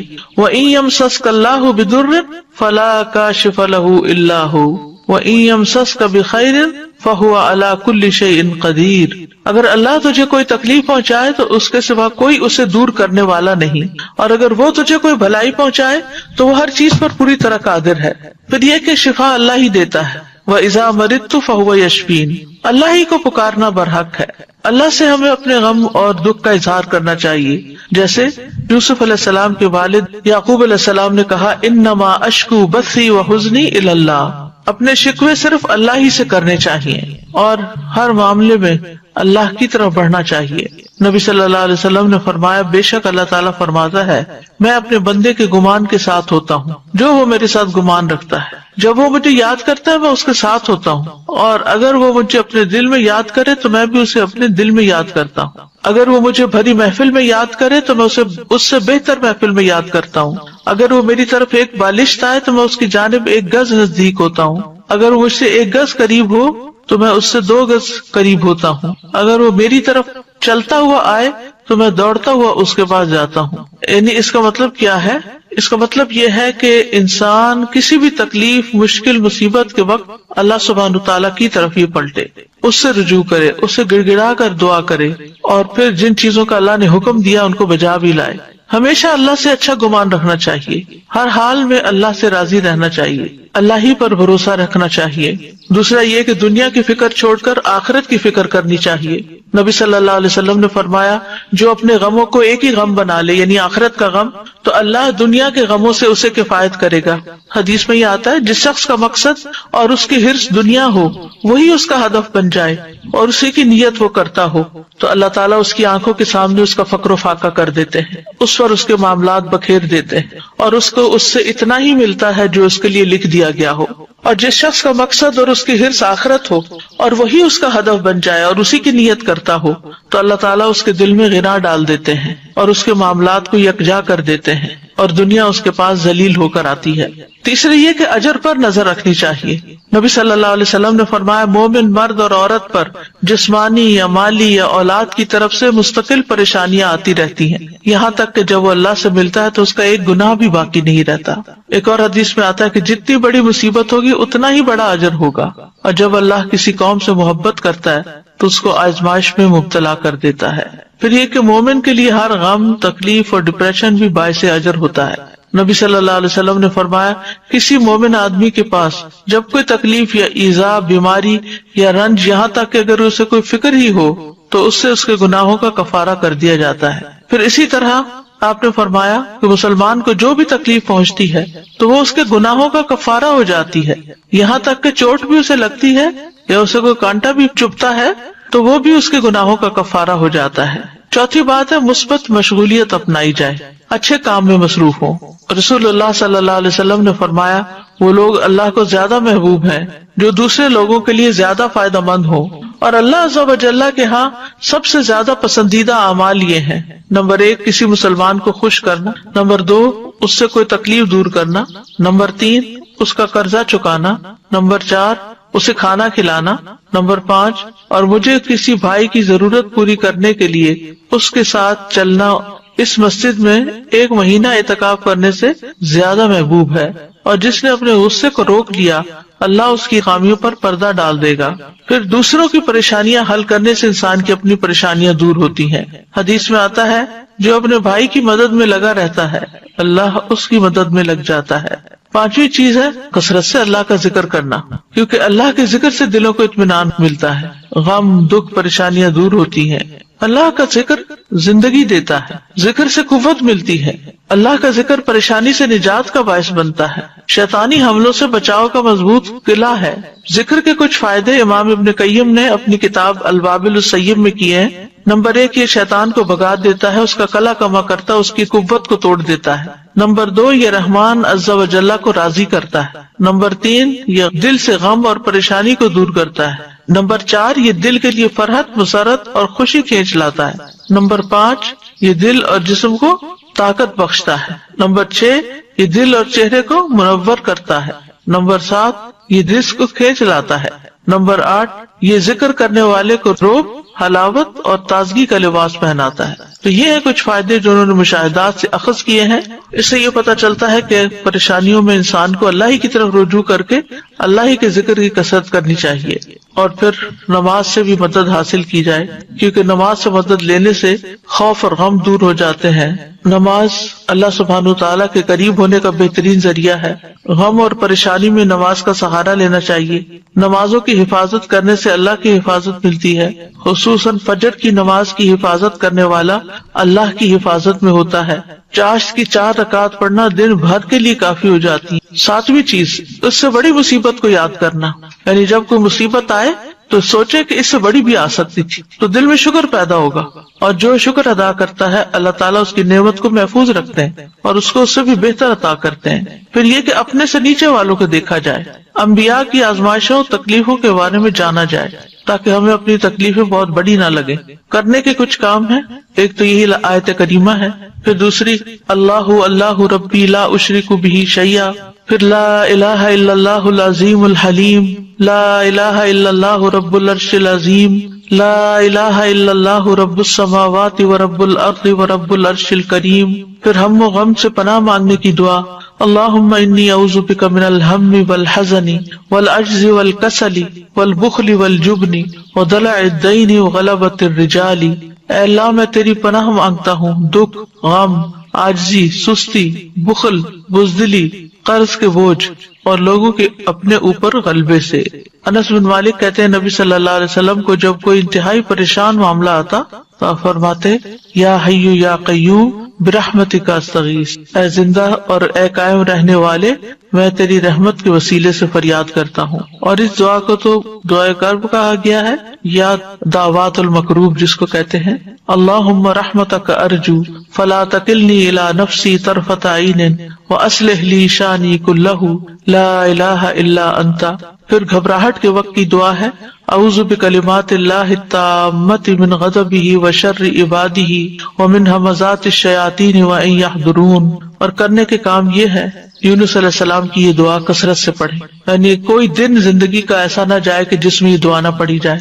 دوسرا یہ کہ مشکلات میں اللہ کی طرف رجوع کرے اور سچے دل سے رجوع کرے اور اللہ ہی سے دعائیں مانگے۔ پھر یہ کہ اپنی غلطیوں گناہوں کا اعتراف کرتے ہوئے اخلاص کے ساتھ توبہ کرے، یعنی سچائی سے دعا کرے، اخلاص سے کام لیتے ہوئے، اور اللہ سے اچھی امیدیں رکھے۔ اللہ سبحانہ وتعالی ہم سب کے غم، دکھ، پریشانیاں اور مشکلات دور فرما دے۔ وآخر دعوانا ان الحمد للہ رب العالمین۔ سبحانک اللہم وبحمدک اشہد ان لا الہ الا انت استغفرک واتوب الیک۔ السلام علیکم ورحمۃ اللہ وبرکاتہ۔ اور مچھلی والے کو جب وہ غصے سے بھرا ہوا چلا گیا، بس اس نے سمجھا کہ ہم اس پر گرفت نہ کریں گے، تو اس نے اندھیروں میں پکارا کہ تیرے سوا کوئی معبود نہیں، تو پاک ہے، یقیناً میں ظلم کرنے والوں میں سے ہو گیا ہوں۔ تو ہم نے اس کی دعا قبول کر لی اور اسے غم سے نجات دی، اور اسی طرح ہم ایمان والوں کو نجات دیتے ہیں۔ ایک مسافر جسے مشرق کی طرف سفر کرنا ہو، وہ ایک ٹرین میں سوار ہوتا ہے، مگر ٹرین چلنے کے بعد اس کو پتہ چلتا ہے کہ جس گاڑی میں وہ سوار ہے وہ تو مغرب کی طرف جا رہی ہے، تو سوچئے کہ اس کا حال کیا ہوگا۔ وہ اپنی اس غلطی پر یعنی غلط گاڑی پر بیٹھنے پر تڑپ اٹھے گا، بے چین ہو جائے گا، اور جو ہی اگلے اسٹیشن پر گاڑی رکے گی وہ فوراً اتر جائے گا۔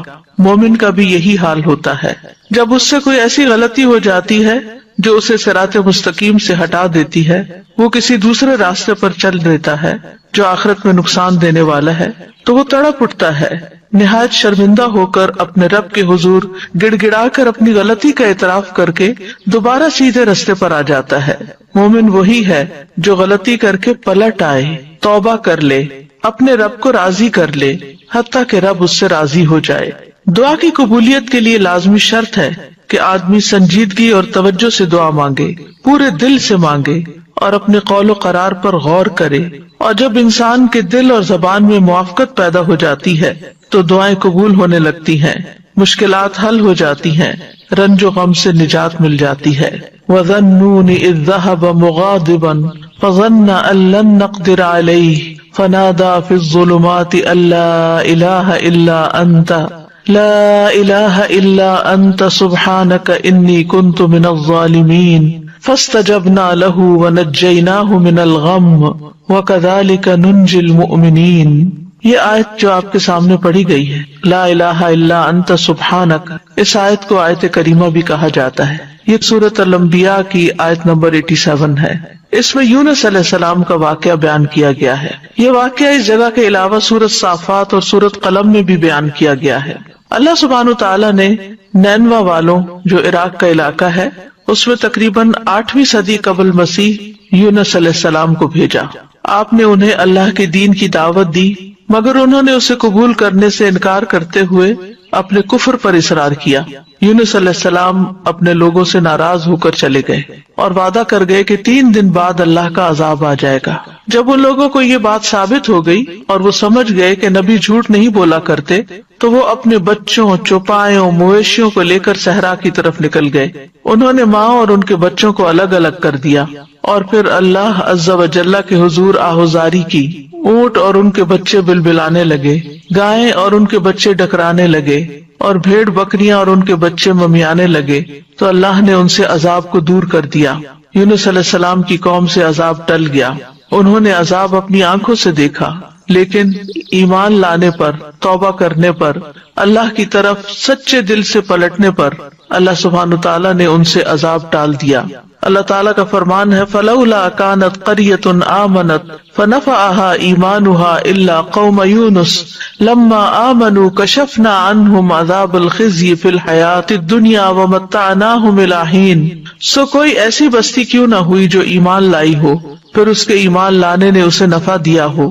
یونس کی قوم کے سوا جب وہ ایمان لے آئے تو ہم نے ان سے ذلت کا عذاب دنیا کی زندگی میں ہٹا دیا اور انہیں ایک وقت تک سامان دیا۔ جب قوم نے توبہ کر لی تو ان کا عذاب ٹل گیا۔ دوسری طرف یونس علیہ السلام کچھ دور جا کر لوگوں کے ساتھ ساحل سمندر پر ایک کشتی میں سوار ہو گئے۔ جو ہی کشتی میں سوار ہوئے کشتی ڈگمگانے لگی اور لوگوں کو غرق ہونے کا خطرہ پیدا ہو گیا، تو انہوں نے قرعہ اندازی کی کہ ایک آدمی کو کشتی سے نکال دیں تاکہ اس کا بوجھ ہلکا ہو جائے۔ قرعے میں یونس علیہ السلام کا نام نکلا، مگر انہوں نے اپنے آپ کو کشتی سے نکالنے سے انکار کر دیا۔ انہوں نے دوبارہ قرعہ اندازی کی، پھر آپ ہی کا نام نکلا، حتیٰ کہ جب تیسری بار قرعہ اندازی کی گئی تو پھر بھی آپ ہی کا نام نکلا۔ اللہ سبحانہ تعالیٰ کا سلسلے میں فرمان ہے فَسَاهَمَ فَكَانَ مِنَ الْمُدْحَضِينَ، پھر وہ قرعہ میں شریک ہوا تو ہارنے والوں میں سے ہو گیا، قرعہ ان کے نام نکل آیا۔ یہ دیکھ کر یونس علیہ السلام کھڑے ہو گئے، انہوں نے کپڑے اتارے اور دریا میں چھلانگ لگا دی۔ ابن مسعود رضی اللہ عنہ کہتے ہیں کہ اللہ سبحانہ تعالیٰ نے بحر اخضر سے ایک مچھلی کو بھیجا جو دریاؤں کے پانی کو پھاڑتی ہوئی پہنچی۔ اس نے اس وقت یونس علیہ السلام کو نگل لیا جب انہوں نے کشتی سے چھلانگ لگائی تھی، یعنی جو ہی انہوں نے سمندر میں چھلانگ لگائی فوراً ایک مچھلی نے ان کو ہڑپ کر لیا۔ اللہ سبحانہ وتعالیٰ نے اس مچھلی کی طرف وحی نازل فرمائی تھی کہ تو نے یونس علیہ السلام کے گوشت کو نہیں کھانا، نہ ہی ہڈی کو نقصان پہنچانا ہے، کیونکہ یونس تیرے لیے رزق نہیں بلکہ تیرا پیٹ اس کے لیے محض قید خانہ ہے۔ دیگر آیات میں بھی اس واقعے کی تفسیر ملتی ہے وَإِنَّ يُونُسَ لَمِنَ الْمُرْسَلِينَ إِذْ أَبَقَ إِلَى الْفُلْكِ الْمَشْحُونِ فَسَاهَمَ فَكَانَ مِنَ الْمُدْحَضِينَ فَالْتَقَمَهُ الْحُوتُ وَهُوَ مُلِيمٌ، اور بلا شبہ یونس یقیناً رسولوں میں سے تھا۔ جب وہ بھری ہوئی کشتی کی طرف بھاگ کر گیا، پھر وہ قرعے میں شریک ہوا تو ہارنے والوں میں سے ہو گیا، پھر مچھلی نے اسے نگل لیا اس حال میں کہ وہ مستحق ملامت تھا۔ دوسری طرف ان کی قوم کی کثیر تعداد لوگوں نے ایمان قبول کر لیا۔ تو بہرحال اس آیت میں اللہ سبحانہ تعالیٰ خوبصورت انداز میں یونس علیہ السلام کا قصہ بیان کرتے ہیں۔ وَذَنُّونَ، اور نون والا، نون عربی میں کہتے ہیں ہوت کو، یعنی مچھلی کو، اس کی جمع ہوتی ہے نینان اور انوان، اور ان کا نام یہ کس لیے پڑا کیونکہ مچھلی نے آپ کو نگل لیا تھا، اور اس نے تو اللہ کے حکم سے ہی نگلا تھا۔ تو اللہ سبحانہ تعالیٰ نے اپنے بندے یونس علیہ السلام کو خوبصورت ذکر اور اچھی تعریف کے ساتھ یاد کیا اور کہا کہ اور مچھلی والا، یعنی یہ بھی ایک پیار کا انداز ہے۔ اذ ذهب مغاضبا، جب وہ غضبناک ہو کے نکلا، یعنی اپنی قوم سے ناراض ہو گیا۔ فظن ان لن نقدر علیہ، تو سمجھا کہ ہم اس پر قدرت نہیں رکھتے، یعنی ہم کیا اس کو سزا دینے پر قادر نہیں، پکڑنے پر قادر نہیں۔ تو انہوں نے کیا کیا، جب مچھلی نے نگلا فنادا فی الظلمات، تو اندھیروں میں اپنے رب ہی کو پکارا، اپنے رب ہی کی طرف رجوع کیا۔ اور اندھیروں سے مراد رات کا اندھیرا، سمندر کا اندھیرا، مچھلی کے پیٹ کا اندھیرا تھا، یعنی اندھیرے پر اندھیرا تھا۔ اور کیا دعا مانگی، اللہ الہ الا انت سبحانک انی کنت من الظالمین، کہ تیرے سوا کوئی الہ نہیں، تو پاک ہے، بے شک میں ہی ظالموں میں سے ہوں۔ تو یونس علیہ السلام نے اللہ تعالیٰ کو ان کی کامل الوہیت کا اقرار کرتے ہوئے پکارا، اللہ کی ذات کو ہر نقص، ہر عیب، ہر آفت سے منزہ اور پاک قرار دیا، اور اپنے ظلم اور جرم کا اعتراف کر لیا۔ انی کنت من الظالمین کہہ کر اپنے آپ کو ظالم قرار دیا۔ ظلم جو ہے ایک انسان اور اللہ تعالیٰ کے درمیان ہوتا ہے، دوسرا انسان کا اپنے اور لوگوں کے درمیان ہوتا ہے، تیسرا انسان کا اپنے اور اپنے نفس کے درمیان ظلم کرنا ہوتا ہے۔ تو بہرحال جب انہوں نے اپنی غلطی کا اعتراف کیا تو اللہ تعالیٰ فرماتے ہیں نیکسٹ آیت میں فَاسْتَجَبْنَا لَهُ، تو ہم نے اس کی دعا قبول کر لی۔ سبحان اللہ، یعنی انہوں نے جو ہی خطا کا اعتراف کیا اللہ سبحانہ تعالیٰ ان سے راضی ہو گئے۔ وَنَجَّيْنَاهُ مِنَ الْغَمِّ، اور ہم نے اس کو غم سے نجات دی۔ وَكَذَلِكَ نُنْجِي الْمُؤْمِنِينَ، اور ہم مومنوں کو اسی طرح نجات دیتے ہیں۔ تو یہاں دراصل مومنوں کو ایمان لانے، اس پر ثابت قدم رہنے اور اس دعا کو زیادہ سے زیادہ پڑھنے کی ترغیب دی جا رہی ہے، کیونکہ وہ جان چکے ہیں کہ یونس علیہ السلام کو اس کلمے کی وجہ سے نجات ملی تھی، اور یہ ہر اس مومن کے لیے خوشخبری ہے، وعدہ ہے جو کسی بھی تکلیف اور غم میں مبتلا ہو جائے تو وہ ان الفاظ کے ساتھ اپنے رب کو پکارے تو رب ضرور اس کو اس تکلیف سے نجات دے گا، کیونکہ یہ رب کا وعدہ ہے۔ کذالک ننجی المؤمنین، ہم اسی طرح بچائیں گے، نجات دیں گے مومنوں کو، یعنی جو بھی یہ طریقہ اختیار کرے گا اللہ تعالیٰ اس کی تکلیف کو دور کر دے گا، اس کی تکلیف کم کر دے گا، جیسا کہ اللہ تعالیٰ نے یونس علیہ السلام کے ساتھ کیا۔ تو اس آیت میں اس بات کی دلیل ہے کہ تحلیل یعنی لا الہ الا اللہ کا پڑھنا اور تسبیح سبحانہ کا پڑھنا ہر غم کو دور کر دیتے ہیں، تکلیفوں اور پریشانیوں سے نجات دیتے ہیں۔ تو جو شخص اللہ کی کتاب پر ایمان لائے اس کے لیے یہی مناسب ہے کہ وہ اس دعا کو سختیوں میں اپنی پناہ گاہ بنائے اور خوشحالی میں اس کو اپنی سواری بنائے، اس وعدے پر بھروسہ کرتے ہوئے جو اللہ نے مومنوں کے ساتھ کیا ہے کہ وہ اس دعا کے پڑھنے والے کو قبولیت میں یونس علیہ السلام کے ساتھ ملا دیں گے، یعنی جیسے ان کو نجات ملی انہیں بھی مل جائے گی۔ یونس علیہ السلام سے ایک خطا ضرور ہوئی، لیکن انہوں نے اس کا اعتراف کیا تو اللہ سبحانہ تعالیٰ نے ان کو دوبارہ چن لیا۔ نبی صلی اللہ علیہ وسلم نے فرمایا کسی شخص کے لیے یہ کہنا جائز نہیں کہ میں یونس بن متی سے بہتر ہوں، کہ میں نے وہ غلطی نہیں کی جو ان سے ہو گئی تھی۔ تو یہ یونس علیہ السلام کی دعا ہے، لا الہ الا انت سبحانک انی کنت من الظالمین۔ نبی صلی اللہ علیہ وسلم نے فرمایا ذوالنون کی دعا جب وہ مچھلی کے پیٹ میں تھے، یعنی لا الہ الا انت سبحانک انی کنت من الظالمین، جب بھی کوئی مسلمان کسی معاملے میں ان الفاظ کے ساتھ اپنے رب سے دعا کرے وہ دعا اس کے لیے ضرور قبول ہوگی، یعنی یہ دعا کی قبولیت کا ذریعہ بھی ہے۔ یہ دکھ دور کرنے والے کلمات ہیں۔ رسول اللہ صلی اللہ علیہ وسلم نے فرمایا کیا میں تمہیں ایسی چیز نہ بتاؤں کہ جب تم میں سے کسی آدمی کو دکھ اور پریشانی اور دنیا کی آزمائشوں میں سے کوئی آزمائش آئے تو وہ اس دعا کو پڑھے تو اس کی تکلیف دور ہو جائے گی؟ تو آپ سے کہا گیا کیوں نہیں؟ آپ نے فرمایا وہ مچھلی والے کی دعا ہے، لا الہ الا انت سبحانک انی کنت من الظالمین، تیرے سوا کوئی الہ نہیں، تو پاک ہے، بے شک میں ہی ظالموں میں سے ہوں۔ طبری کہتے ہیں کہ سلف صالحین ان الفاظ کے ساتھ دعا مانگتے تھے اور اس دعا کو دعائے کرب کہا کرتے تھے، یعنی تکلیف دور کرنے والی دعا کا نام دیتے۔ اور لا الہ الا اللہ جو ہے یہ افضل ترین ذکر ہے، اس کے ذریعے بھی بندے کو پریشانیوں اور غموں سے چھٹکارا ملتا ہے۔ یہاں پر ہم دیکھتے ہیں کہ یونس علیہ السلام کچھ مانگ نہیں رہے، صرف اللہ کی تعریف کر رہے ہیں اور اپنی خطا کا اعتراف کر رہے ہیں۔ تو یاد رکھیے اہل علم کہتے ہیں کہ دعا کی دو قسمیں ہوتی ہیں، ایک دعائے ثنا اور دوسری دعائے طلب۔ ایک ہے اللہ تعالیٰ کی تعریف پر مبنی دعا اور دوسری درخواست یعنی کچھ مانگنا اللہ سبحانہ وتعالیٰ سے یا طلب کرنا۔ تو دعائے ثنا کیا ہوتی ہے؟ جیسے یہ ہے لا الہ الا انت سبحانک انی کنت من الظالمین، اور جیسے لا الہ الا اللہ وحدہ لا شریک لہ لہ الملک ولہ الحمد وہو علی کل شیء قدیر، یہ عرفہ کے دن کی دعا ہے۔ اسی طرح ایوب علیہ السلام نے جو دعا کی تھی انی مسنی الضر وانت ارحم الراحمین، یہ بھی اللہ تعالیٰ کی حمد و ثنا ہے۔ اور دعائے طلب کیا ہے؟ جس میں انسان اللہ کا ذکر اور تعریف کر کے اس سے کچھ مانگتا ہے، یعنی اسپیسیفک دعا کرتا ہے۔ تو اس دعا میں ایک طرف لا الہ الا انت سبحانک ہے اور دوسری طرف اپنی خطا کا ارتکاب ہے۔ یاد رکھیے کہ نبی صلی اللہ علیہ وسلم سے اس دعا کی کوئی محدود گنتی وارد نہیں ہوئی۔ یونس علیہ السلام کے بارے میں بھی نہیں پتہ چلتا کہ انہوں نے کتنی دفعہ اس کو پڑھا، لیکن انہوں نے ایک دفعہ بھی جب اس کو پڑھا ہوگا پوری تڑپ کے ساتھ، پوری شدت کے ساتھ، تو اللہ سبحانہ وتعالیٰ نے ان کی دعا قبول کر لی۔ تو اس لیے لازم اپنے اوپر نہ کیجئے کہ 1.25 لاکھ دفعہ ہی ضرور اس کو پڑھنا ہے یا 100 دفعہ ہی ضرور پڑھنا ہے۔ جتنی دفعہ چاہے آپ پڑھیں، چاہے 1,00,000 دفعہ پڑھیں، چاہے 100 دفعہ پڑھیں، لیکن پابندی اس کی ضروری نہیں کہ اتنا پڑھیں گے تو دعا قبول ہوگی۔ اصل چیز ہے وہ جذبہ، وہ اخلاص، وہ شوق، وہ تڑپ جس کے ساتھ انسان دعا مانگتا ہے۔ تو اس دعا کے اوپر آپ غور کریں تو اس میں سب سے پہلے لا الہ الا اللہ ہے جو کمال توحید کا بیان ہے، اور دوسرا پھر سبحانہ کا ہے جو کمال پاکیزگی کا اظہار ہے کہ اللہ تعالیٰ ہر عیب اور برائی سے پاک ہے، اور تیسرے اپنی غلطیوں کا اعتراف ہے۔ یعنی یہ 3 ایسی بہترین چیزیں اکٹھی ہو گئی ہیں کہ جس کی وجہ سے دعا قبول ہوتی ہے۔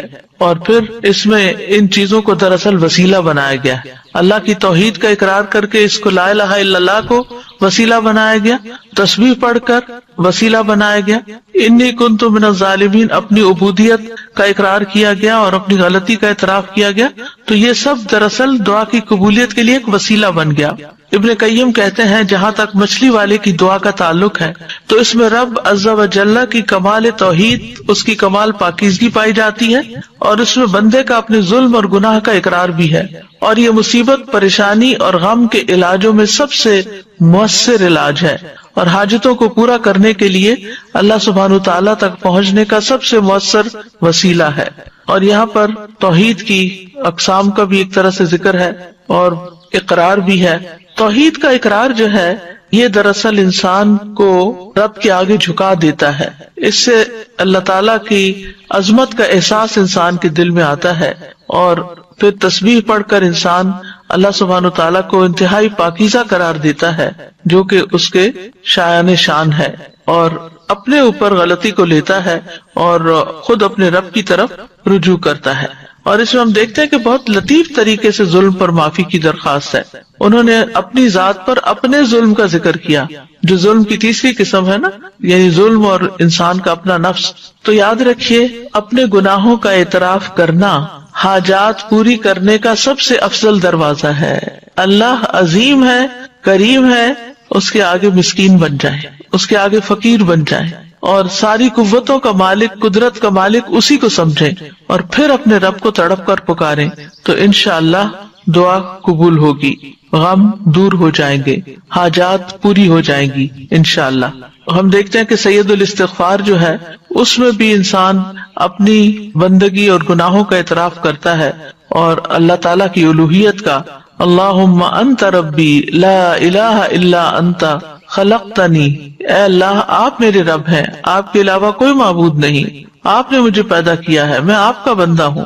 تو بہرحال اس میں یہ جو لا الہ الا اللہ ہے، اس دعا کے اندر لا الہ الا انت، یہ ایمان کی افضل ترین شاخ ہے۔ حدیث میں آتا ہے ایمان کی 70 یا 60 سے اوپر کچھ شاخیں ہیں، جن میں سب سے افضل لا الہ الا اللہ کہنا ہے۔ ایک اور جگہ پر آتا ہے افضل ذکر لا الہ الا اللہ ہے۔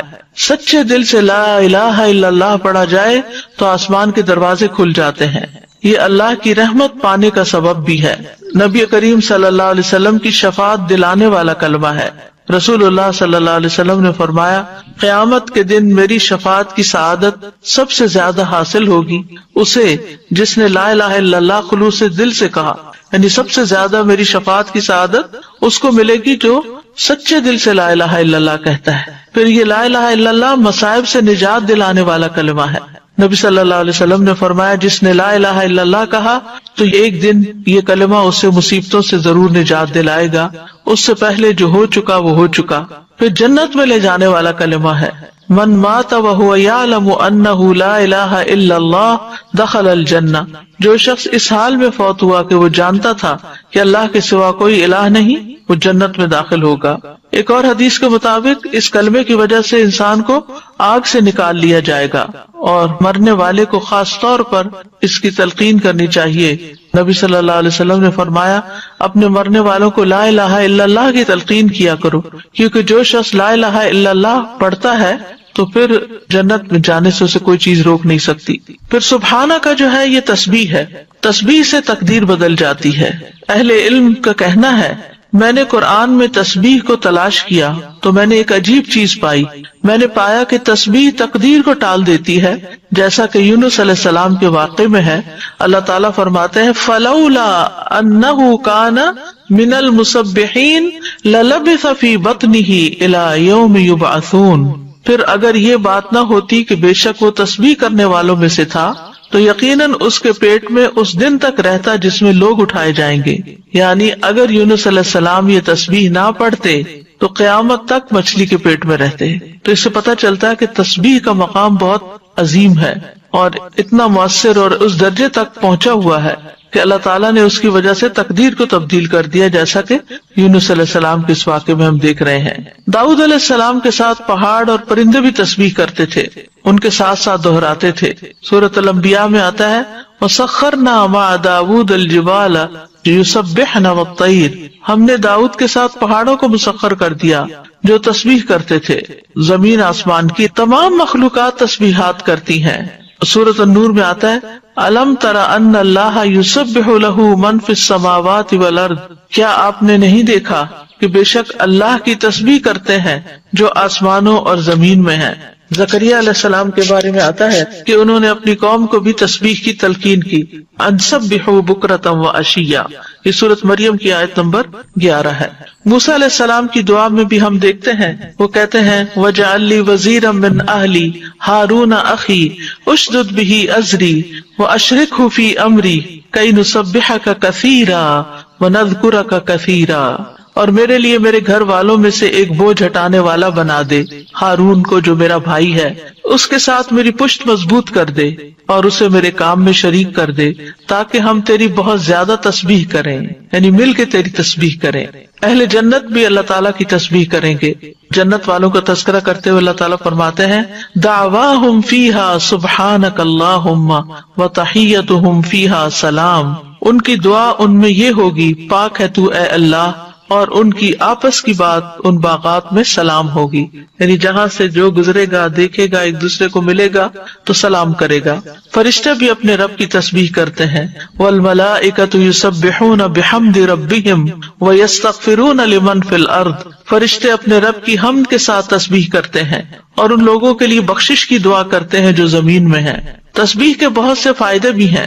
اللہ کے ہاں قربت اور فضیلت پانے کا آسان راستہ ہے۔ رسول اللہ صلی اللہ علیہ وسلم نے فرمایا تم لوگ اللہ کی عظمت کا جو ذکر کرتے ہو، یعنی تسبیح، تحلیل اور تحمید کے الفاظ کہتے ہو، وہ عرش کے ارد گرد چکر لگاتے ہیں۔ ان کلمات کی ایسی بھنبھناہٹ ہوتی ہے جیسے شہد کی مکھیوں کی بھنبھناہٹ۔ وہ کلمات اپنے ذکر کرنے والے کی اللہ کے ہاں یاد دلاتے ہیں۔ کیا تم میں سے کوئی نہیں چاہتا کہ اس کے لیے کوئی ایسا ہو یا ہمیشہ اللہ کے ہاں اس کی یاد دلائی جاتی رہے؟ تو تسبیح سے یہ چیز ہوتی ہے۔ پھر دل کی گھٹن اور تنگی کا علاج بھی ہے۔ قرآن مجید میں آتا ہے وَلَقَدْ نَعْلَمُ أَنَّكَ يَضِيقُ صَدْرُكَ بِمَا يَقُولُونَ فَسَبِّحْ بِحَمْدِ رَبِّكَ وَكُن مِّنَ السَّاجِدِينَ وَاعْبُدْ رَبَّكَ حَتَّى يَأْتِيَكَ الْيَقِينُ، اور بلا شبہ یقیناً ہم جانتے ہیں کہ بے شک تیرا سینہ اس سے تنگ ہوتا ہے جو وہ کہتے ہیں، بس اپنے رب کی حمد کے ساتھ تسبیح کرو اور سجدہ کرنے والوں میں شامل ہو جاؤ اور اپنے رب کی عبادت کرو یہاں تک کہ تیرے پاس یقین آ جائے۔ پھر اسی طرح پریشانی، ڈر اور خوف دور کرنے کا ذریعہ ہے۔ رسول اللہ صلی اللہ علیہ وسلم نے فرمایا جو رات سے خوف کھائے کہ وہ اسے پریشان کرے گی، یا مال خرچ کرنے سے بخل کرے، یا دشمن سے مقابلہ کرنے سے ڈرے، تو اسے چاہیے کہ وہ اس قول کی کثرت کر دے سبحان اللہ و بحمدہ، کیونکہ یہ اللہ کے نزدیک سونے کا پہاڑ اللہ عز و جل کے راستے میں خرچ کرنے سے زیادہ محبوب ہے۔ اور کس کے پاس سونے کا پہاڑ ہے ہمارے ہاں، لیکن اگر ہم یہ تسبیح پڑھتے ہیں تو انشاءاللہ اتنا بڑا اجر و ثواب ملے گا۔ پھر اسی طرح تسبیح کو صدقہ بھی کہا گیا۔ نبی صلی اللہ علیہ وسلم نے فرمایا تم میں جو آدمی صبح کرتا ہے تو اس کے ہر جوڑ پر صدقہ لازم ہے، تو ہر مرتبہ سبحان اللہ کہنا صدقہ ہے، ہر مرتبہ الحمدللہ کہنا صدقہ ہے، اور ہر مرتبہ لا الہ الا اللہ کہنا صدقہ ہے، ہر مرتبہ اللہ اکبر کہنا صدقہ ہے، نیکی کا حکم دینا صدقہ ہے اور برائی سے روکنا بھی صدقہ ہے۔ تو اس طرح انسان کے 360 جوڑوں کے صدقات ان تسبیحات سے بھی ادا ہو جاتے ہیں۔ پھر اسی طرح سبحان اللہ کے ذریعے نیکیاں ملتی ہیں، گناہ مٹ جاتے ہیں۔ سعد رضی اللہ عنہ کہتے ہیں ہم رسول اللہ صلی اللہ علیہ وسلم کے پاس تھے تو آپ نے فرمایا کیا تم میں سے کوئی ہر دن 1000 نیکیاں کمانے سے عاجز ہے؟ آپ کے پاس بیٹھے لوگوں میں سے کسی نے پوچھا ہم میں کوئی آدمی 1000 نیکیاں کیسے کما سکتا ہے؟ آپ نے فرمایا جو آدمی 100 مرتبہ سبحان اللہ پڑھتا ہے اس کے لیے 1000 نیکیاں لکھی جاتی ہیں یا اس کی 1000 خطائیں مٹا دی جاتی۔ پھر اسی طرح رسول اللہ صلی اللہ علیہ وسلم نے فرمایا جو شخص سبحان اللہ و بحمدہ ایک دن میں 100 بار کہے تو اس کے گناہ معاف کر دیے جاتے ہیں، اگرچہ وہ سمندر کی جھاگ کے برابر ہی کیوں نہ ہو۔ یہ صحیح مسلم کی روایت ہے۔ ایک بار تسبیح پڑھنے سے زمین و آسمان بھر جاتے ہیں۔ آپ صلی اللہ علیہ وسلم نے یہ بھی فرمایا کہ جس نے سورج طلوع ہونے اور اس کے غروب ہونے سے قبل 100 بار سبحان اللہ کہا تو یہ 100 اونٹوں سے بہتر ہے۔ سورج طلوع ہونے اور اس کے غروب ہونے سے قبل 100 بار سبحان اللہ پڑھنا۔ پھر بات ہوتی ہے انی کنت من الظالمین پر، کہ بے شک میں ظالموں میں سے ہوں، یعنی اپنے گناہوں کا اعتراف۔ تو یاد رکھیے جو شخص توبہ کرتا ہے اللہ تعالیٰ اس سے محبت کرتا ہے، جو اپنے گناہوں کا اعتراف کرتا ہے اللہ تعالیٰ اس سے خوش ہوتا ہے۔ قرآن مجید میں آتا ہے ان اللہ یحب التوابین ویحب المتطہرین، بے شک اللہ توبہ کرنے والوں اور پاک رہنے والوں سے محبت کرتا ہے۔ ایک اور جگہ پر آتا ہے رسول اللہ صلی اللہ علیہ وسلم نے فرمایا اللہ تم میں سے کسی کی توبہ پر اس سے زیادہ خوش نہیں ہوتا جتنا تم میں سے کوئی اپنی گمشدہ سواری کو پا لینے کے وقت خوش ہوتا ہے۔ یعنی جس طرح تمہیں کھوئی ہوئی سواری اپنی مل جائے جنگل صحرا میں تو تم خوش ہو جاؤ گے کہ اب تمہاری زندگی کے بچنے کا سامان مل گیا، تو اسی طرح اللہ تعالیٰ اس سے بھی زیادہ خوش ہوتے ہیں جب کوئی شخص توبہ کرتا ہے۔ پھر توبہ کرنے سے انسان کے گناہ معاف ہو جاتے ہیں۔ نبی صلی اللہ علیہ وسلم نے فرمایا اگر تم اتنے گناہ کرو کہ تمہارے گناہ آسمان تک پہنچ جائیں پھر تم توبہ کرو تو اللہ تعالیٰ تمہیں معاف کر دے گا۔ پھر گناہوں سے توبہ کرنے والا ایسا ہے جیسے اس نے گناہ کیا ہی نہ ہو۔ استغفار اور توبہ گناہوں کا علاج ہے۔ تو اس دعا سے کیا فائدے ہمیں حاصل ہوئے؟ اس دعا میں جامع آداب بھی ہیں اور پاکیزہ کلمات بھی ہیں اور ان کے بہت زیادہ فائدے بھی ہیں۔ کبھی کسی سے براہ راست کچھ مانگنے کی بجائے اشارتاً بات کی جائے تو اس کا بھی جواز ملتا ہے، جیسے اس دعا کے اندر اشارتاً بات کی گئی ہے، ڈائریکٹ دعا نہیں کی گئی۔ پھر یہ کہ کچھ اللہ سبحانہ وتعالیٰ سے مانگتے ہوئے دعا کے آداب اور قبولیت کے اسباب کو بھی ملحوظ رکھنا چاہیے، اور وہ اس دعا میں جمع ہو گئے ہیں۔ یعنی بندہ اپنی دعاؤں میں اپنی پریشانی، اپنے غموں اور مصیبتوں کے وقت اس دعا کو کثرت سے اختیار کر لے۔ دعا میں اللہ کی توحید کا ذکر کیا جائے۔ تسبیح تکلیفوں اور پریشانیوں سے نجات کا سبب ہے۔ توحید، ایمان اور گناہوں کا اعتراف دنیا اور آخرت کی ہلاکتوں سے بچانے والا ہے۔ گناہ نعمتوں کے زوال اور عذاب کے حصول کا سبب ہے، یعنی نعمتوں کے زائل ہونے اور عذابوں کے حاصل ہونے کا، مصیبتوں کے آنے کا سب سے بڑا جو سبب ہے وہ انسان کے اپنے ہی گناہ ہیں۔ اللہ سبحانہ وتعالیٰ سے حسن ظن رکھنا چاہیے، باوجود اس کے کہ وہ نبی تھے، ان کا بڑا مقام تھا، لیکن انہیں جن حالات سے واسطہ پیش آیا تو انہوں نے اپنے آپ کو قصوروار قرار دیا، اللہ تعالیٰ کو بلیم نہیں کیا یا کسی اور کو نہیں کیا۔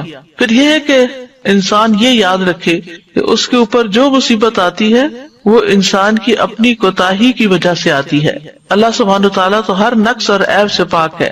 پھر اسی طرح اس دعا سے بھی پتہ چلتا ہے کہ مخلوقات خواہ کوئی بھی مقام اور مرتبہ حاصل کر لیں وہ اللہ ہی کی محتاج ہیں۔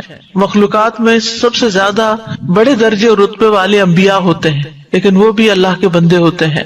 تو اس لیے کسی بھی مشکل پریشانی کے وقت انسانوں کی طرف نہیں بھاگے بلکہ اللہ کی طرف دوڑیں۔ یہ دعا جو ہے وہ خاص طور پر رنج و غم دور کرنے کی دعا ہے۔ پہلی بات تو یہ یاد رکھنی چاہیے کہ انسان کمزور پیدا کیا گیا، وَخُلِقَ الْإِنسَانُ ضَعِيفًا، اس کو تکبر زیب بھی نہیں دیتا کہ وہ جھوٹ موٹ بڑا بن کے رہے۔ انسان اللہ کا محتاج ہے۔ یا ایھا الناس انتم الفقراء الی اللہ واللہ هو الغنی الحمید، انسان کا اللہ کے سوا کوئی مددگار نہیں۔ وما لکم من دون اللہ من ولی ولا نصیر، تمہارے لیے اللہ کے سوا نہ کوئی دوست ہے نہ کوئی مددگار۔ پھر یہ کہ وَلِلَّهِ مُلْكُ السَّمَاوَاتِ وَالْأَرْضِ وَاللَّهُ عَلَى كُلِّ شَيْءٍ قَدِيرٌ۔ سورۃ آل عمران میں اللہ تعالیٰ فرماتے ہیں کہ اللہ آسمان و زمین کا مالک ہے، یعنی آسمان اور زمین یہ اللہ ہی کی ملکیت ہے اور اللہ ہر چیز پر پوری قدرت رکھتا ہے۔ پھر اسی طرح بھلائی پہنچانے اور تکلیف ہٹانے پر اللہ قادر ہے، یہ بھی ہمارا یقین ہونا چاہیے۔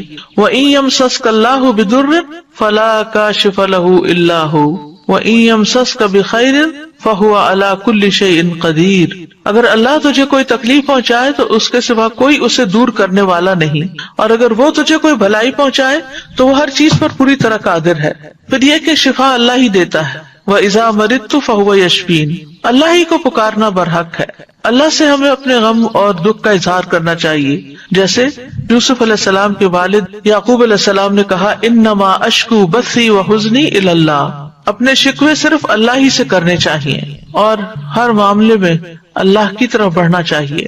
نبی صلی اللہ علیہ وسلم نے فرمایا بے شک اللہ تعالیٰ فرماتا ہے میں اپنے بندے کے گمان کے ساتھ ہوتا ہوں جو وہ میرے ساتھ گمان رکھتا ہے، جب وہ مجھے یاد کرتا ہے میں اس کے ساتھ ہوتا ہوں، اور اگر وہ مجھے اپنے دل میں یاد کرے تو میں بھی اسے اپنے